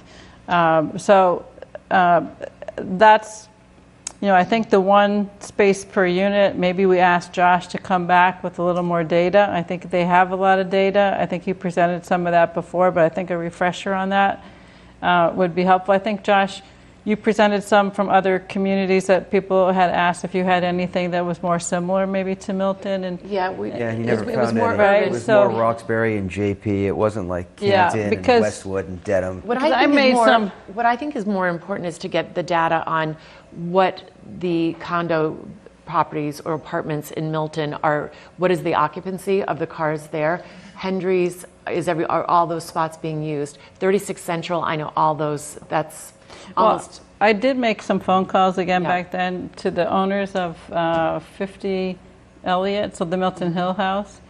And they had, I don't remember the numbers off the top of my head, but the parking that they have was adequate for the use. And one thing I'll say too in my work again is that on the condominiums, one space per unit is what developers' clients won't go less than that. The city or wherever they won't build less than that. If they're being asked to do less, they don't. They say it doesn't work for them because they need it for the condo. But on a rental, yes, it will work. And so when you putting in a minimum, you're not allowing for that rental with less. So if you put in a maximum, then you're allowing the market and whether you're going to get a smaller unit. If you say 1 or 2 spaces per unit and you're getting all 1 beds, or studios, and people who are going to take transit or do other methods, that development doesn't have the same need as a 2-bedroom condo development. But when you put a minimum on, you're making them do the same. even though their market is different. Yeah, but I think what happens there is if you don't want the spot, you can rent it to your neighbor. Just like in the Back Bay. I mean, condo spaces are going for what, 100 grand? It's ridiculous. You're having to build it, though. You're having to go through the expense of building but what you're it. saying is that that owner is now subsidizing the cost of the parking that they're never going to use. And I'm saying it's an income opportunity. Yeah, It will never building not be used. And then, I mean, building the space is putting a car in the neighborhood, though, which we just talked about not wanting to do in terms of traffic and congestion. I didn't say that. Fair enough, Jim, fair enough. So anyway, I had a 3-family at 17 School Street, one block in from Central Ave. And it was limited to 3-car parking. 3 units, 3 cars, that's it. And I had a hell of a time renting. It was a 2 bedrooms and a 1-bedroom. Everyone who called had 2 cars. And it was very difficult to rent. And what time frame was this, Jim? About 10 years ago. I think one of the real challenges we have in East Milton and how it transitions over the years, none of us really know, and we're making a great effort here to try to create an overlay plan so it can transform itself, right? That's the whole idea here. We want to improve it. But one of the great challenges we have, and Josh, what you described earlier is creating the kind of community where people can walk, and they don't have to drive, right? That's ideal. But we have an area that's already established. We have roadways that are already fixed. We have a highway that runs through East Milton Square. We have no flexibility on changing the roadways or the geometry of East Milton Square.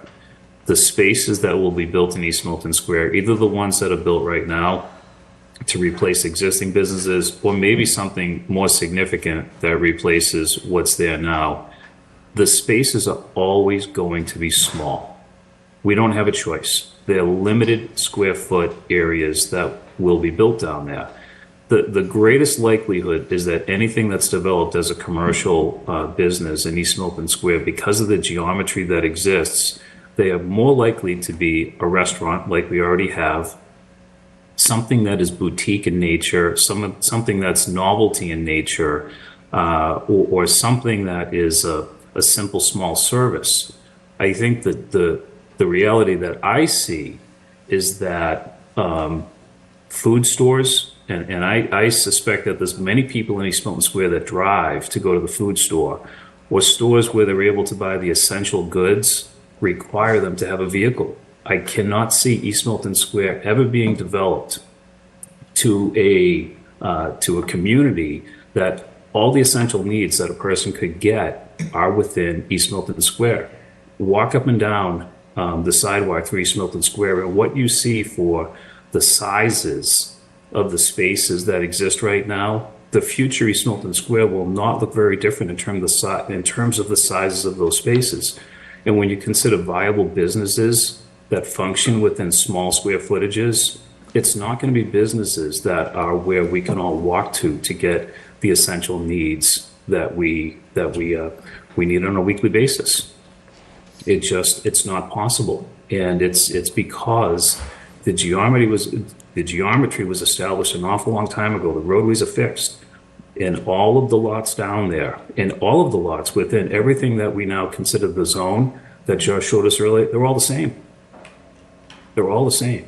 So one thing I would say is looking at capping at 3 stories and raising the parking limits, it's just physically not going to be possible, except maybe on the fruit center property, or if somebody buys 6 small parcels and combines them.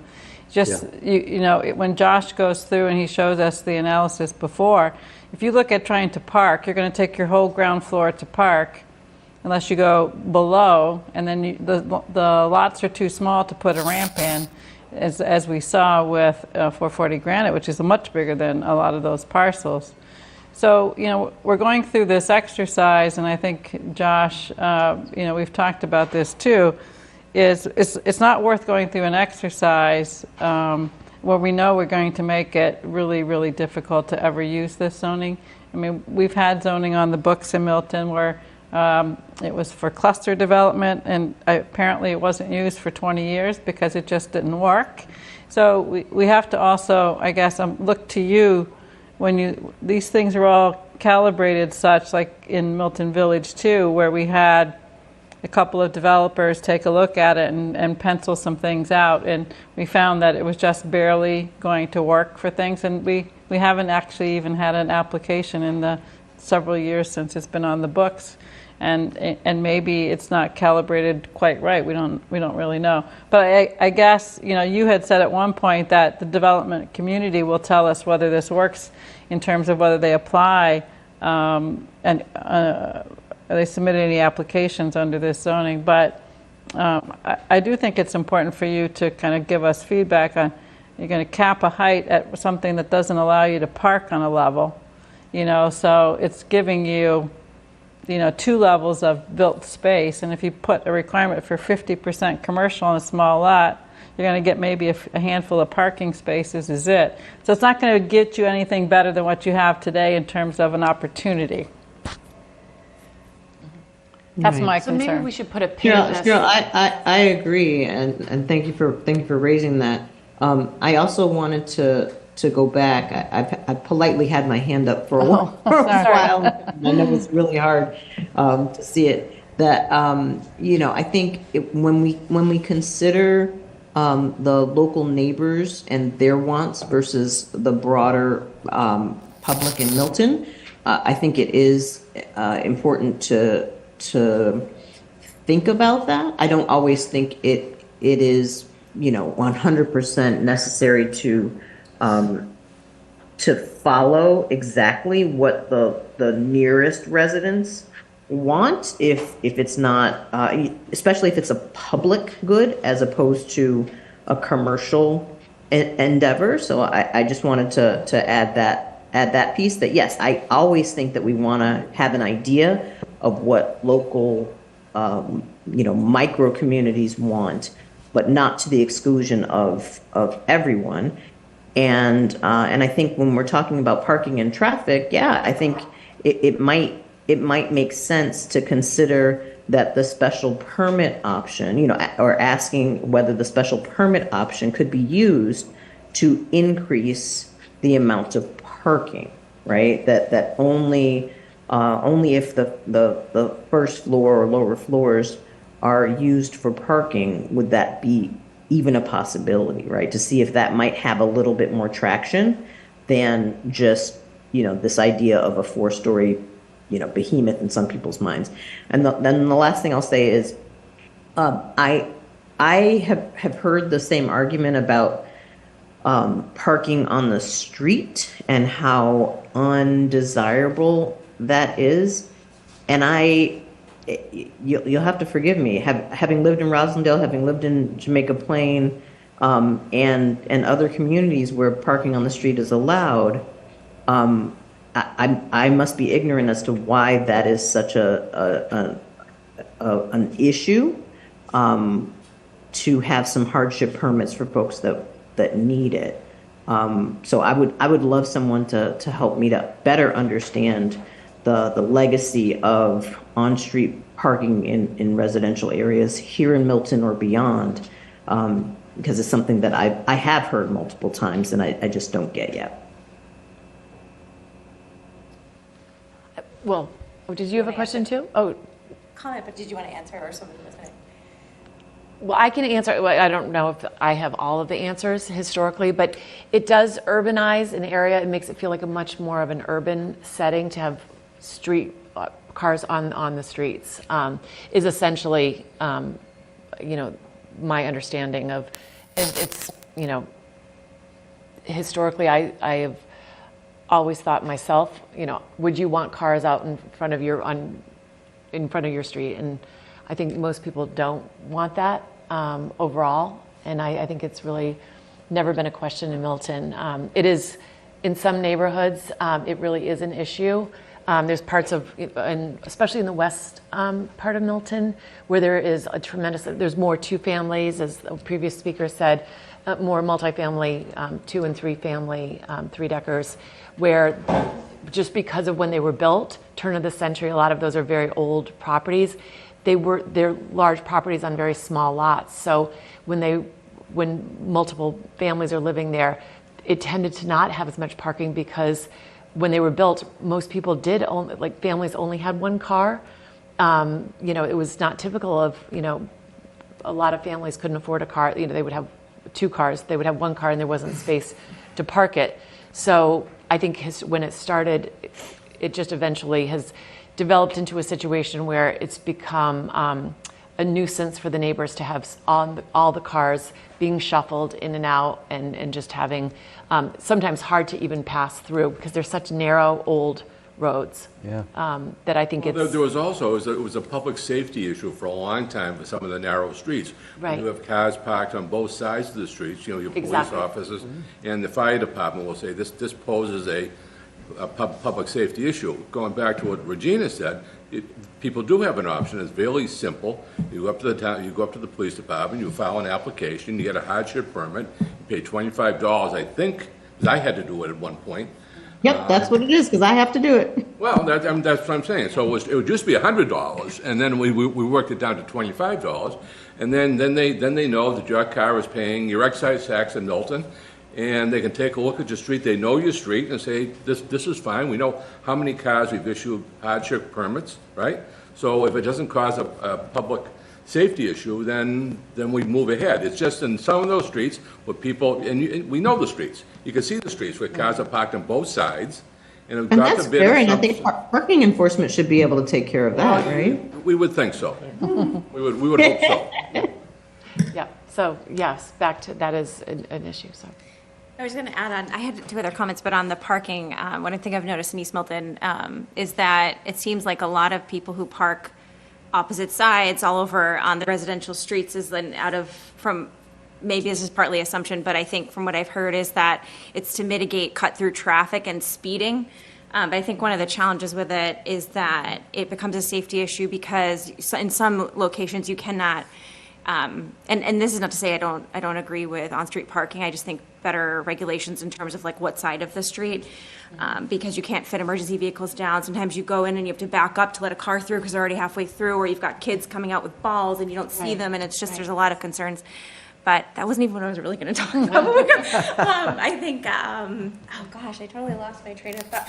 I was going to say, the maximums. I love that idea. I think one of the things that I think of when we talk about the developer's required to create 2 parking spots per unit, I think it increases the cost of the units to either the renters or the people purchasing homes, and for folks who are maybe just starting out in their career, professionals living alone, or retirees who might be living alone or just have one car. I think it becomes a barrier to entry.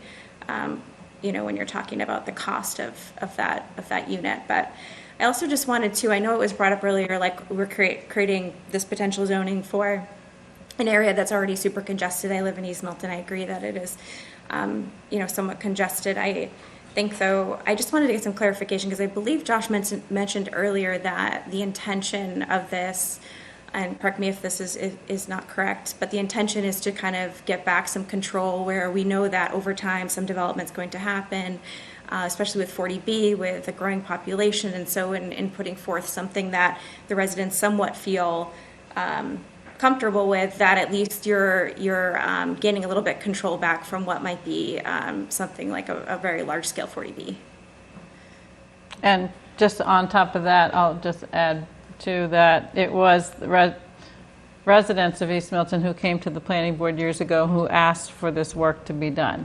So it was coming directly out of the community. Yeah. It's just taken a long time. There's been various studies, but it was so that they didn't have to negotiate with each developer and go through a really difficult process, which they did twice now, residents in East Milton, with 440 Granite Ave and then the 40B on Bassett Street. Those are long, drawn out, and they want a set of rules that does give opportunity, that they've worked through what they think is right, and then they can rely on a site plan approval process. And so I do think it's important to kind of remind ourselves that that's what started all of this. So the problem there would be that we would have to make this almost as attractive as a 40B, but not quite, right? Well, that's what the zoning is going to have to look like. Well, the thing is, 40B, like Falcone's is 6 stories, 440 Granite was 4. Right, so we would have to do zoning that's like almost there, but not quite, and by right. No, here's the thing about it though is the zoning is going to set the value, right? Like if somebody's going to buy some property and they think, okay, the value is determined by the use, the highest value is the 40B, right? Always. But it's also has longer process, probably more expense because of that longer process, and maybe is not something that particular developer or seller wants to have associated with their business. Or so having another path that's not just the business district zoning just gives opportunity for a redevelopment or a sale that a buyer or a seller knows the community supports. It's an easier path. They can just file and get going. Just on the 40B issue being profitable, I would say that's not true. The 40Bs are not terribly profitable. They do them because it's the only thing left to do. They would much prefer to do market rate. Market rate is the only way, and if you've got to call it 10% versus 25%, that's a big change, and that's the profit, 15%. Plus, if you make more than that, the state comes in and takes it away from you anyway as a developer. So it's so controlled that most developers don't do it unless you've got, there are a couple of developers that's all they do, but they are not thriving, I would say. So that is, the question is, where do we find the balance of what is economically viable and what is the parking that will be, feasible for a development, but also meeting the demand of actually what the residents will be wanting and needing. So. Well, I think Regina had an interesting idea about a special permit if you want to exceed the maximum parking. Rather than having it be the minimum, it's like there's no choice if you have to do that. But if somebody wants to come back and exceed it, go through the special permit instead of site plan approval. So I like that idea. Right, Yeah, so it would be a minimum. I'd rather see a minimum and then Yeah, but then you still have, the minimum is the minimum, then you're still going to have to build it.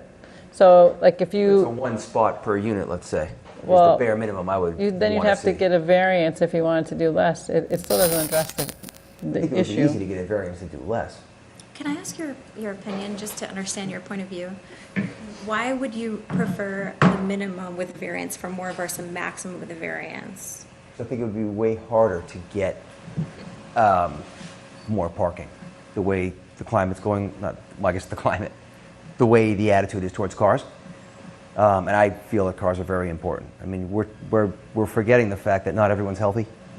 I mean, I know when I go to the doctor, I go to Beth Israel. My wife's dentist is in Hanover. You're constant. And I guess Sean said it, Milton is just too small to make a true walking community.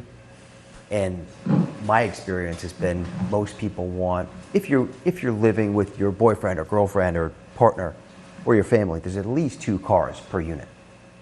And it's just, I think it's what the market in a suburb like Milton wants. And I just think to say you can only do 1 car is deterrent. Do you think if you did say a maximum of 2, that you could also let the market decide, would the developer would decide between that 1 and 2? Well, if you do a maximum of 2, you're not letting the market decide. I mean, what if you want more? But I get it. That'd be better than 1, sure. So I think because there's a lot more that we want to get through while you all are here. It's very valuable. I think let's put a pin in this for tonight. This will require some real further discussion, I think, on trying to seek what that balance is. But I did want to, did anyone else have any other questions other than the parking at this point? Yeah, I just had a question about the business use. Is it allowed to exclude certain types of business? I kind of feel like that's discriminatory. Isn't that what zoning is? That was zoning. No, That's what zoning is, No, yeah. it's zoning. So you can you can exclude. Oh, yeah. Yeah, 'Cause like I a do gas station or think- something? Is that what you mean? Yeah, well, so I think Gas it's. stations, if you Yeah, I was going to say, the poor funeral homes. Well, I do think it's valuable having a local repair shop in your neighborhood because you can drop off your car and have it repaired, and then then you can walk home. So This would be for a new use, for a Yeah. new. They're always grandfathered, and if they were to sell the business or the property, they can continue the use. Okay, so even if it's a change of property owner, they can. Still a grant, it's so a use. It's the property. It's not tied to the owner. To the Yeah, owner. exactly. Because Yeah, so the gas station. my situation is Yours is different. a little That's why different, I'm but yeah. confused, because mine is tied to Well, the owner. I mean, if I'm incorrect, Josh or Tim could chime in. And mine's zoning. Mine is zoning 2, and mine is tied to the owner. I know yours is, yeah. It's not a grandfathered issue, because it was an original variance. Yeah. Yeah. How does EV stations work? Like if you wanted to do a charging station or a bank of them, would that be considered a filling station or I don't think so. no? But that's a good Those are question. usually regulated separately, not as their own use, but are allowed sort of conditionally as part of parking regulations. Repeat that, Josh. I'm sorry. Sorry, the EV stations are typically in the parking regulations and more regulated as a condition of those parking regulations as opposed to their own separate use. Oh, gotcha. But one could argue that a good business model would be just to have, instead of a gas station, have EV charging. Pretty soon. Well, the idea is to have a walkable neighborhood opportunities, and when you have like 3 filling stations in a short distance, that you're taking away other valuable uses, potential uses there. Yeah, that one, yeah. I mean, and EV, you can do it in your parking lot. I mean, so to say I'd rather see a different kind of business than a full big parking lot that's just there for EV replacing a gas station. Because I would think it would be very convenient because you're getting on and off 93. Right along the expressway. I think it would be a perfect location, like going to the Cape or, coming back. Well, they could replace their gas station with it. It's Yeah. grandfathered, I suppose. Just add 'em. I mean, All right, but to let's- that, yeah, I'm sorry. Let's keep moving. Can we? Let's just keep moving because we do have other things to get to. So, Josh, if you want to continue, thank you very much for that discussion. Sure, yeah, no, that was excellent. Thank you all. And just to maybe center on the vision for East Milton Square, that there are other parts of Milton which are already intrinsically more auto-oriented and dependent. But I think what you have in East Milton Square over time is really the opportunity to build on its fundamental historic walkability to offer an alternative in the town that is different from some of the other places which are more car dependent. So that, I think that's what a lot of this is about. And so let me just jump to the recommendations. So these are a bulleted version. Again, we've shared a more actual zoning language, which I want to give you an updated version on based upon our continuing conversations, but we have shared that. And this is what a lot of the high points are from that. So again, reducing the future allowed uses. We were just talking about focusing on a non-residential ground floor to have that active street frontage and mixed use environment.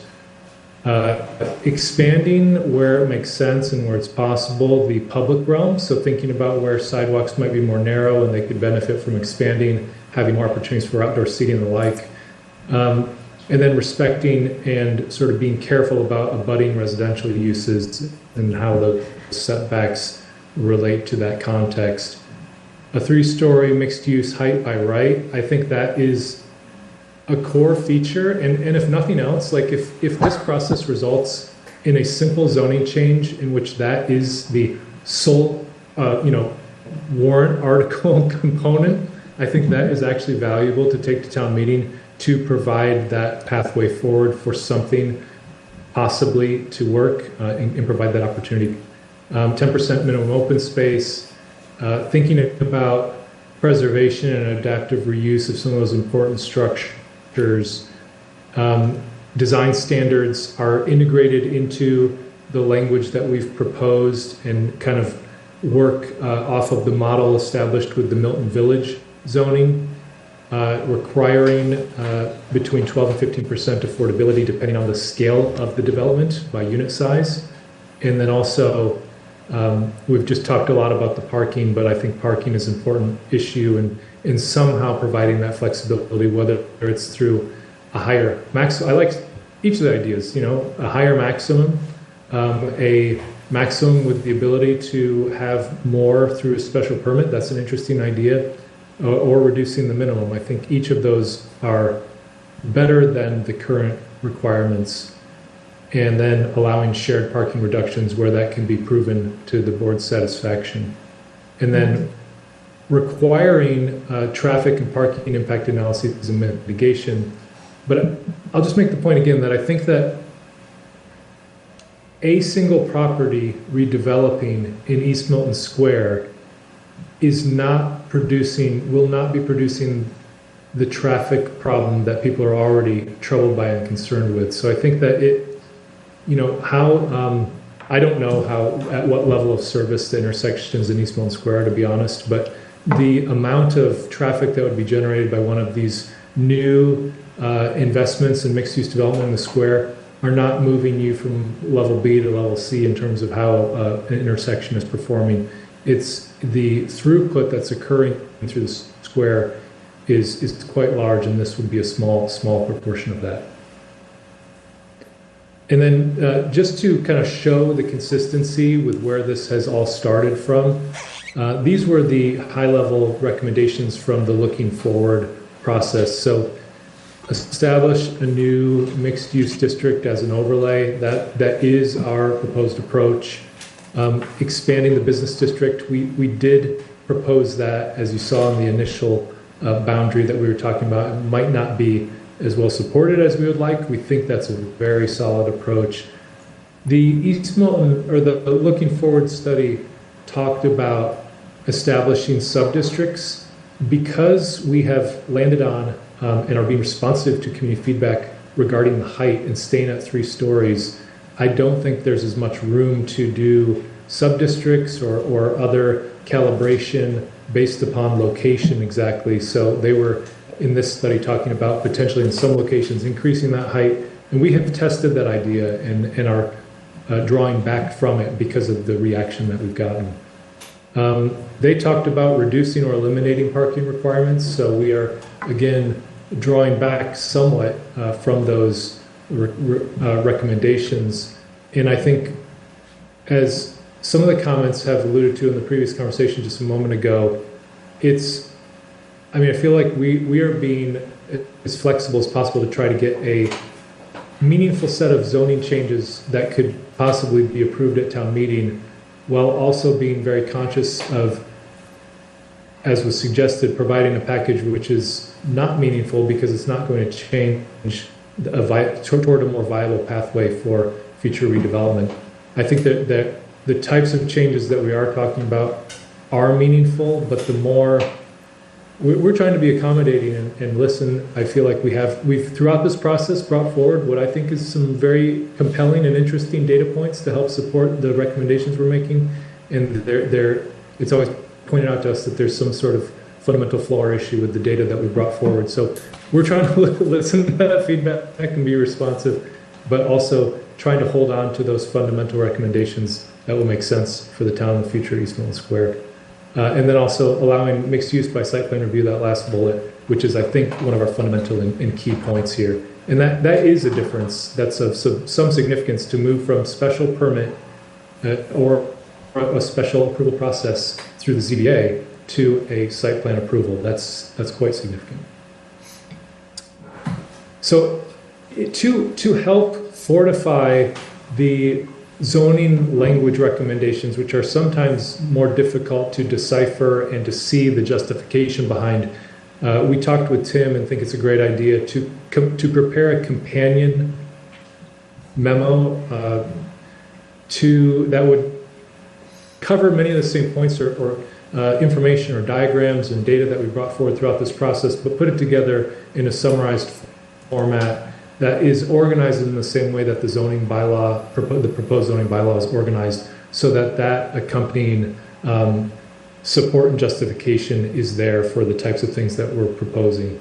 And it will also point to possible future changes which are not being proposed in the zoning, but that could be considered if the town would like to further open that pathway for viability in the future, if the context or feeling about that changes in the community. And so that, just wanted to let you all know that that is in the works, and we'll provide with the next round of zoning language. And maybe I'll just go ahead and cover this next part, and then you all can jump back into discussion. But in terms of the design guidelines, there were important design principles which we have integrated both into the standards and are integrating into the basic thinking on the design guidelines portion of the document. From the looking forward process, it's really about maintaining and enhancing the diversity and flexibility of uses. And that's really a strong focus on the ground floor of these structures. Filling gaps in terms of the street frontage and the street wall, and making sure that the urban design of those new investments is appropriate and correct to have that lively sidewalk activity. We're doing a little bit less, because we're landing at 3 stories, a little bit less in terms of shaping the building massing. We want the benefit of that 3 stories, as however developers would like to work with that, but are thinking about how buildings relate to the streets, the corners, the intersections. Shared parking, we have some guidance around that and how that can work, and then ways that each project can contribute to streetscape and pocket parks. And this is consistent with what we've heard from the community, that they would like to see a combination of design guidelines and standards.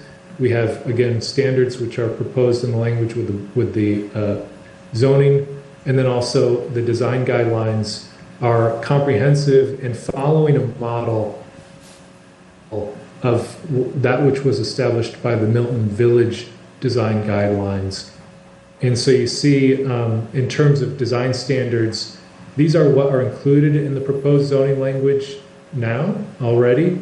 A focus on context sensitivity, those sidewalk extensions, a village scale, ground floor activity, and then vehicular access and parking, and how that can work in a multi-purpose fashion. And then the design guidelines, following on the Milton Village example, we're working up a introductory section which lays out kind of how this is applicable, what its intent is, its organization, very similar to the Milton Village front end and preamble. We are also working on a historical context for East Milton Square, similar to what was put together for Milton Village, that highlights the post office structure, other structures which are contributing to the character and look and feel of the district, and then some cross-cutting design principles that relate back to the zoning language and those standards I mentioned. And then the design guidelines themselves are comprehensive, as the community suggested they should be, but also this is the outline which was followed in Milton Village. So we're following that outline. We are, there is some language that can be used consistently between Milton Village and East Milton Square, and where that's appropriate, we will do so. And in some places, it's not as appropriate to do so, and there will be more design guidelines which are more catered to East Milton Square. So that's a high-level summary, just to give you all a feel for that last component, how that's coming together as we're working it up, and wanted to offer that as a conversation starter, see if there's any other insights or input you'd like to communicate to us as we put that together. Thank you. That's great. And without getting into, there was a draft of the zoning that was sent out. I don't know if anybody, we won't get into that all this evening, but did anybody have any questions on that or comments? I mean, as we move forward, we'll be adjusting that. Yeah, Josh said he has an update for us. So maybe we should wait for that update to offer more specific comments. But I did want to talk a little bit, Josh, or ask a question. Did you, the standards that are in the Milton Village did you think that those level of standards would be the same that would be applied here? I mean, there was a fairly high amount of standards because we didn't have guidelines then. And those obviously are enforceable versus guidelines, which are kind of advisory. So I think it would be important for us to kind of settle on what we think really should be standards. Maybe first priority, because that's in the zoning, right? Tim, I don't know if you saw, would you be able to send out just what the Milton Village zoning looks like to the board for those who weren't on the board at the time when those were being created? That would just help to refresh people and make sure that they have all the language of the standards. Because that'll be helpful to see where we're going with this. It was a great process, and I think there are some really good standards, which would be great to keep. So that would be good. So Josh, in the standards that in this draft, did you pull from the Milton Village? I didn't go do a cross comparison between the two. Yes, we've borrowed quite liberally from the Milton Village design standard, which were in the zoning language. So those show up as well here in Milton Square. That's great, because I hadn't cross-referenced it either. Okay. Thank you. Thank you. Yeah, no, I thought that draft was really good. One of the questions I had, and I just put a note to myself on this. One of the things that we look at is, with some of the projects in East Milton, is how to take the utilities underground. And I don't know if you are familiar with language that you've done in other towns where I know it's not always possible, that has to work with Eversource and the town on this. But I think as much as best we can encourage new developments to do some nice street lighting and to bury the power lines would be great, because it really is. I know 440 Granite is working to do that, and it really would help to improve the areas that that they have not been buried currently. Yeah, that's a great suggestion. I'll think on it some more, but my initial reaction is that probably wants to land in the guidelines as opposed to the standards, because it's so situational. Yeah. That was another comment I had.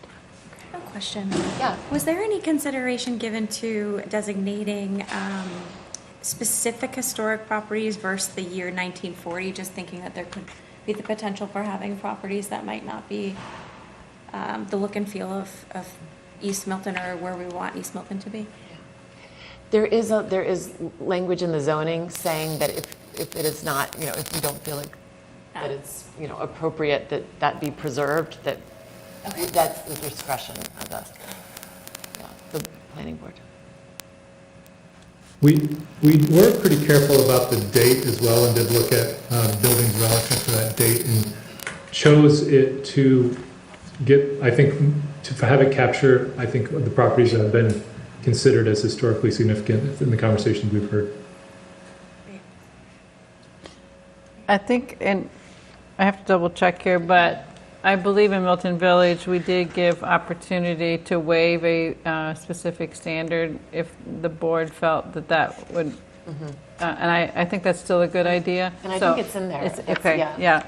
And same on the historic, because if a building is not in good shape either, you don't want to make something burdensome if it's not even historic value. Yeah, and I did look for that, and that is in there. Okay. We do find that too.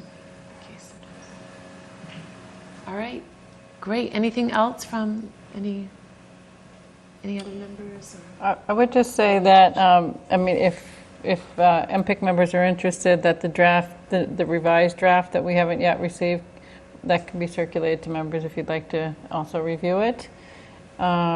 And if we can discuss at an MPIC meeting, and provide any feedback back, to the planning board if you'd like to do that, given our experience with doing Milton Village.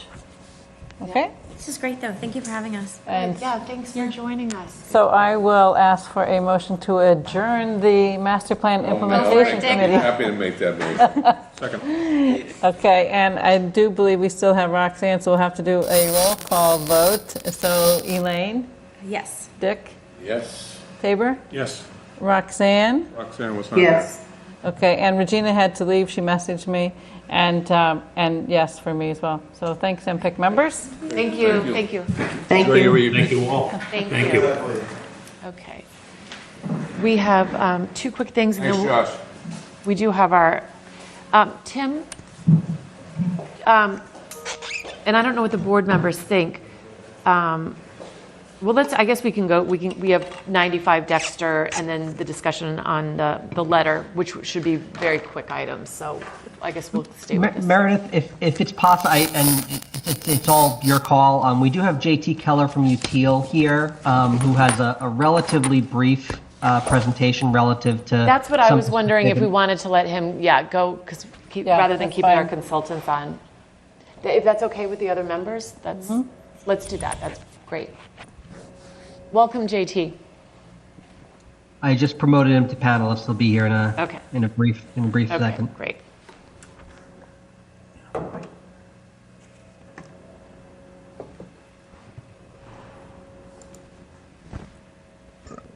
Hey everyone, Hi, JT. can you hear me all right? Yes. Yes, thank you. Excuse me. Hi, there's a little bit of lag, but hopefully the transmission is clear enough.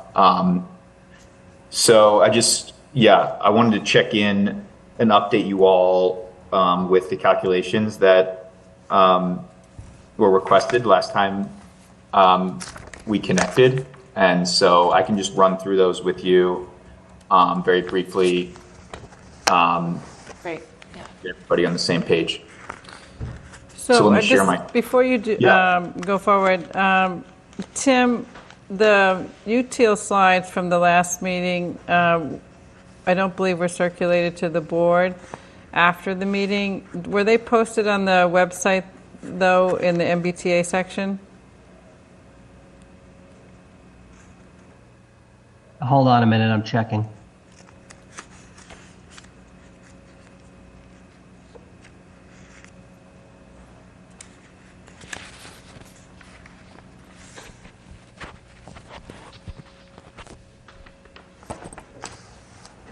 Yeah, the June 27th presentation is up there on Okay. the MBTA Communities website. Great, thank you. This is essentially the same presentation with just kind of one, level of detail further in the calculation. And so if we can, let's see here, turn this on. So just to kind of refresh us on how this kind of conditional logic for categorizing different towns as either rapid transit or commuter rail goes.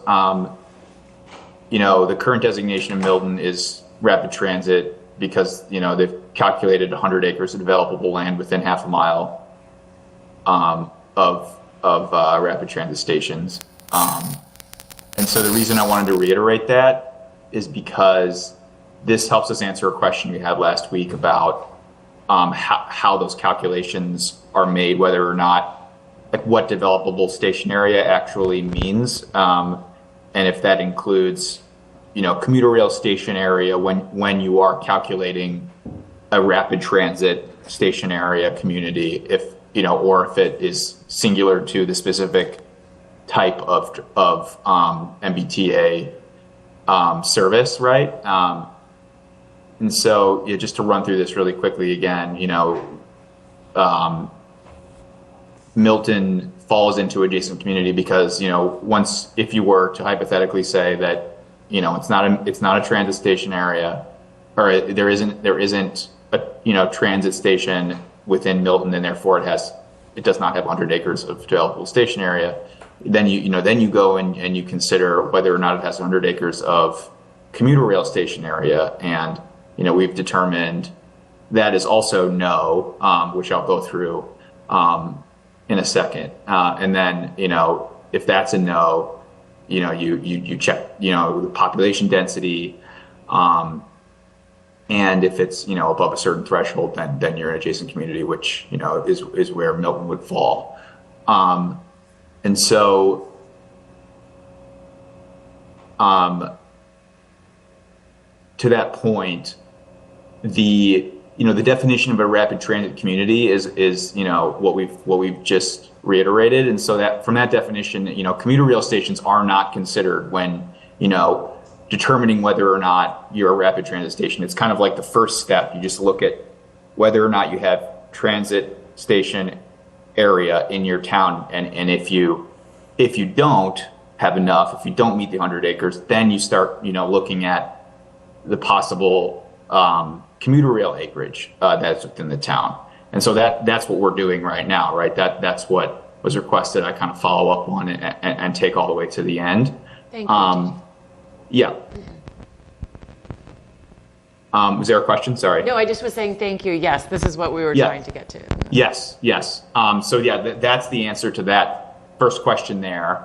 And then, this is kind of where we'd taken it the other week up to kind of just the acreage that falls within the buffer in Milton, and it's 74, which is, still less than the 100-acre threshold. Also not the number that your GIS team had. So there, we kind of wanted to, you had requested we take it all the way through and include the full calculation, which requires you to, subtract all of the excluded land that is identified within this whole model.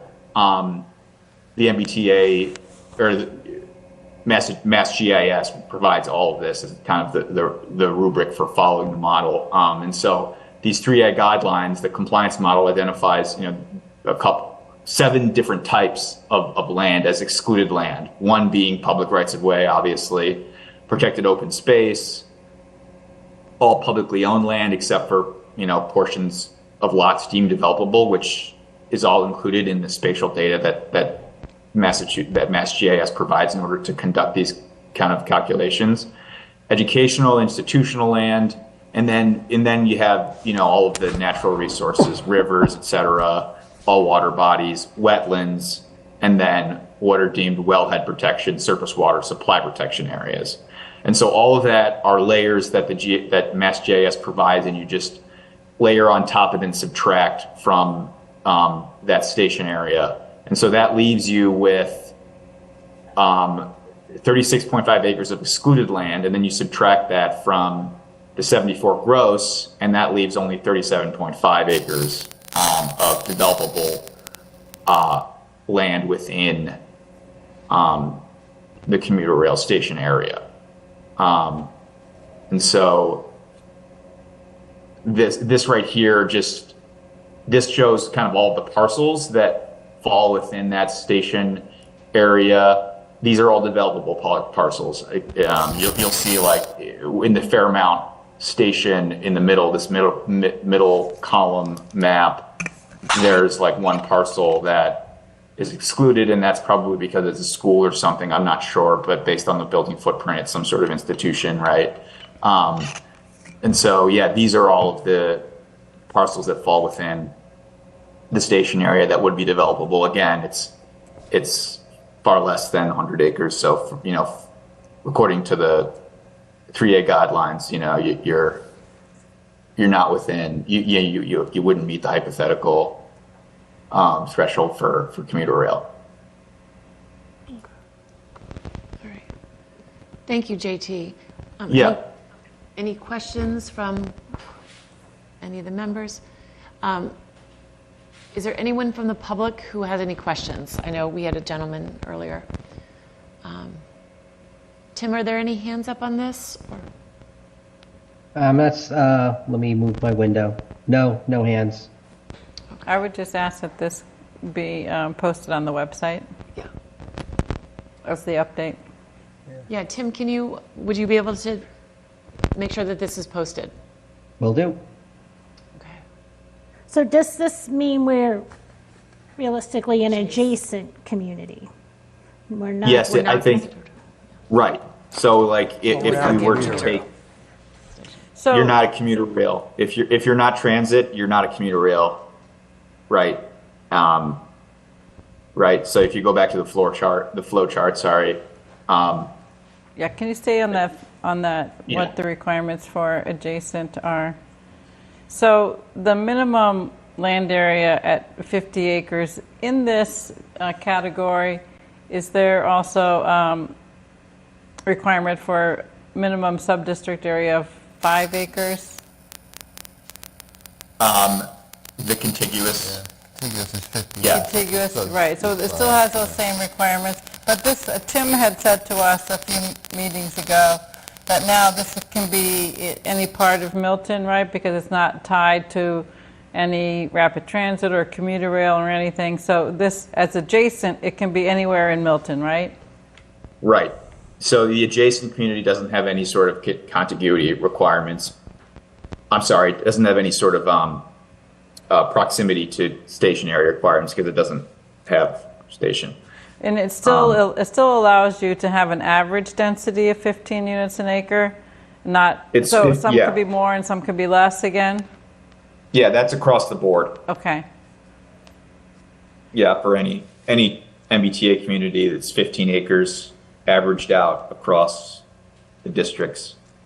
Okay. Can I ask a quick question about rapid transit? So regarding rapid transit classification, if we have less than 400 developable station acres, does that put us into a different category? It puts you into a different category for one thing. It doesn't put you into a different category in terms of whether or not you're MBTA, rapid transit, or commuter rail. It does have a impact on.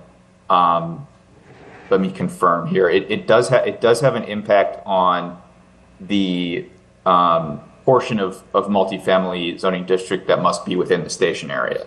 So that doesn't get us much.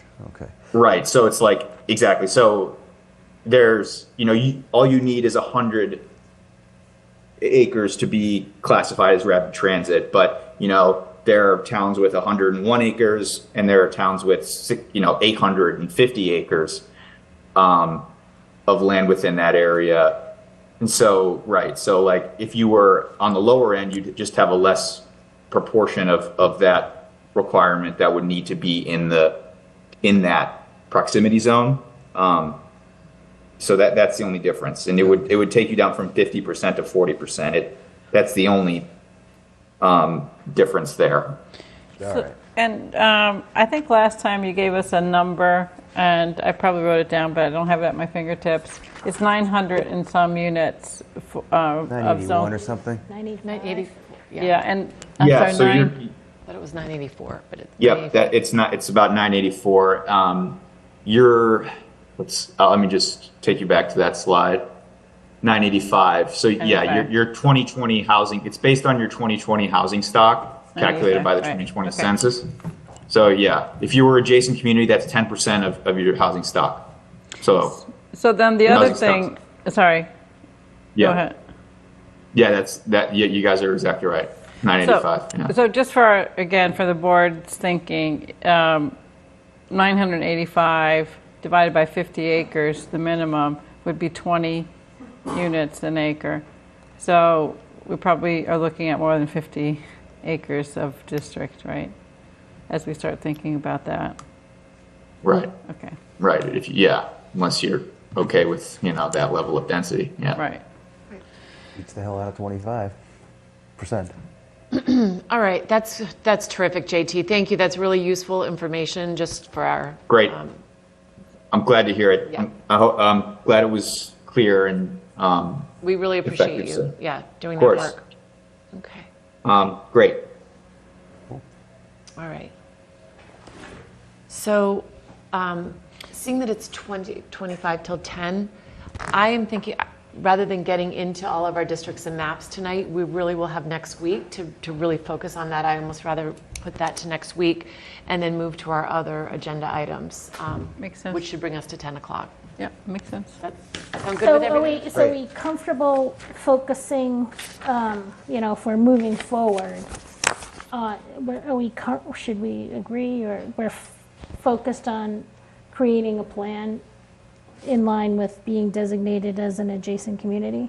I thought we had already agreed to Okay, do two both. paths. Yeah. Okay, so should there be So- one that we should focus on first, or? So in my mind, it's easier to think about how to modify the 25% plan because it's already sort of what we've been thinking about for so long. And the 10%, since it's not tied to any location, it's like a lot more different to me. So it seems to me, once we run through the districts, what would we change to meet the 25? And then the next conversation is, would we still keep these districts in a 10%? That's what I was thinking. There might be some overlap where Yeah. we do have higher density and, Yeah. Yeah. some of the. That would be my suggestion. But, yeah. But we plan to have multiple, so that's great. All right. Thank you, JT. And then please say goodbye, unless he's still there. So then we can move on to our old business. Tim, if you want to sort of tee this up, the 95 Dexter Street that we've... Certainly. So we heard from the folks at 95 Dexter Street. They have a lot that fronts on Dexter and Blue Hill Ave. It is a 12,000 square foot plus or minus lot. There is a provision in our zoning that allows for that lot to be split into two 6,000 square foot lots in the C zone. They've done that. They provided a survey that showed that. The survey just happened to be missing some notations that we typically see on A&R plans, which I was able to get in touch with the surveyor from Neponset Valley Survey, and he was able to add those notations. I'll just share my screen real quick, just so you can see them. We've got the signature block, which, if and when you choose to endorse this plan, I'd ask that you just, empower me to sign on your behalf.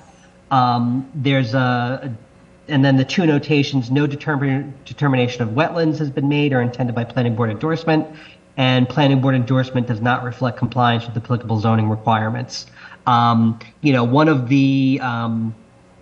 the requirements of your ability to endorse a plan is not requiring subdivision approval is that the frontage meets the zoning requirements, which it does under the provision of our zoning that allows this type of lot split. You need 60 feet of frontage, which both of these lots do. All of the rest of the zoning requirements relative to wherever the existing dwelling is, wherever a new proposed dwelling is, those will have to comply, irrespective of whatever the planning board says here. You're strictly looking at this from, is there access to a way? Is the frontage adequate? Can you get to, the buildable area of the lot from the frontage, which, given given some of the hoops that we've jumped through on Brush Hill Road and Hemingway Drive, this one's like slipping into a warm bath, with a nice square set of lots with straight lines on Blue Hill Ave and Dexter Street. So, and it's my opinion that this plan meets the standards for an A&R, and if the planning board would choose to endorse it that way, you'd be well within your rights to do that. No, I thought we already voted to endorse it and that we just were looking at the final plan. Is that right? We just needed to see the final plan because it needed to be, there were certain things that were required that were not on this plan that the engineer had to come back and add. Okay, yeah, he did. So those items have been fulfilled. Yeah, signature block, these two notations, and then again, one thing that I noticed, later on was just making sure that the two lots are very clearly labeled, Lot A and Lot B. so that, when you look at it, you know that this is a lot split. So that's all there. And I think we should be good to go. And the only other question I think we had, but I don't think it really matters, it's just out of curiosity, or what are those dotted lines? What does that represent? And I appreciate, Jim had emailed about this. I appreciate him reminding me of that. This is actually, if you go on our GIS, you can look up some of the really old roll plans from, I think they go back to even the turn of the century. The subdivision around Dexter Street is actually these really, really tiny lots.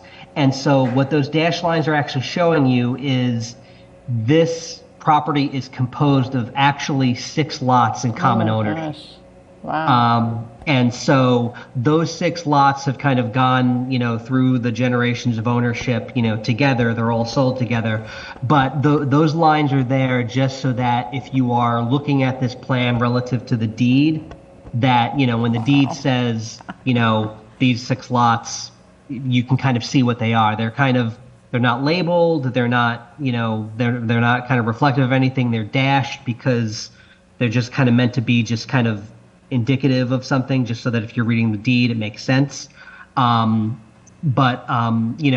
treat lots in common ownership as one lot. And so that's why, you've got this kind of lot A, 6,000 square feet plus or minus, because they're all being transferred in common. Yeah. Okay, thank you.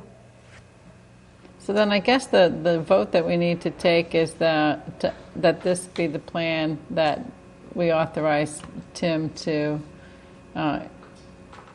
endorse or to sign on our behalf, right? Yeah, plan dated July 16, 2024. Yeah. The plan that we approve and authorize him, yeah.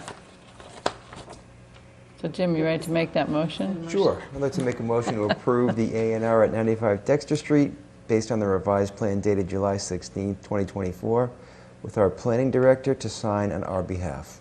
Is there a second? Second. Okay, we'll do a roll call. Cheryl? Yes. Jim? Yes. Maggie? Yes. Sean? Yes. And myself, yes. Great. Thank you. And thank you for taking care of this, signing off on that. Thanks, Tim. Okay, great. And then the next discussion of the letter to the Milton Marketplace regarding site plan amendment for a second floor enclosure.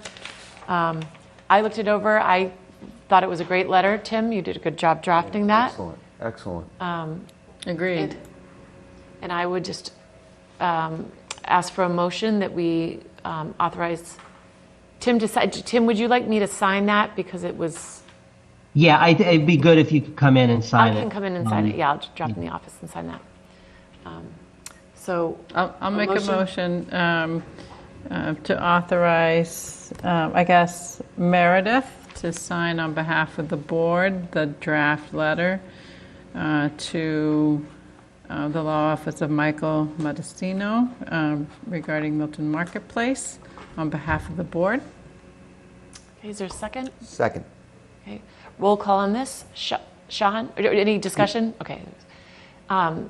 Sean? Yes. Jim? Yes. Maggie? Yes. Cheryl? Yes. And myself, yes. Thank you, Okay. Tim, for drafting that. Yes. Yeah. Thank you very much, Tim. All right. And with that, we have completed our agenda for this evening. So if there's anything else, I would entertain a motion to adjourn. So moved? Second. All right, roll call. Jim? Yes. Cheryl? Yes. Sean? Yes. Maggie? Yes. And myself, yes. Thanks, everyone. Good Good night. evening. Thank you. Yeah, thank you.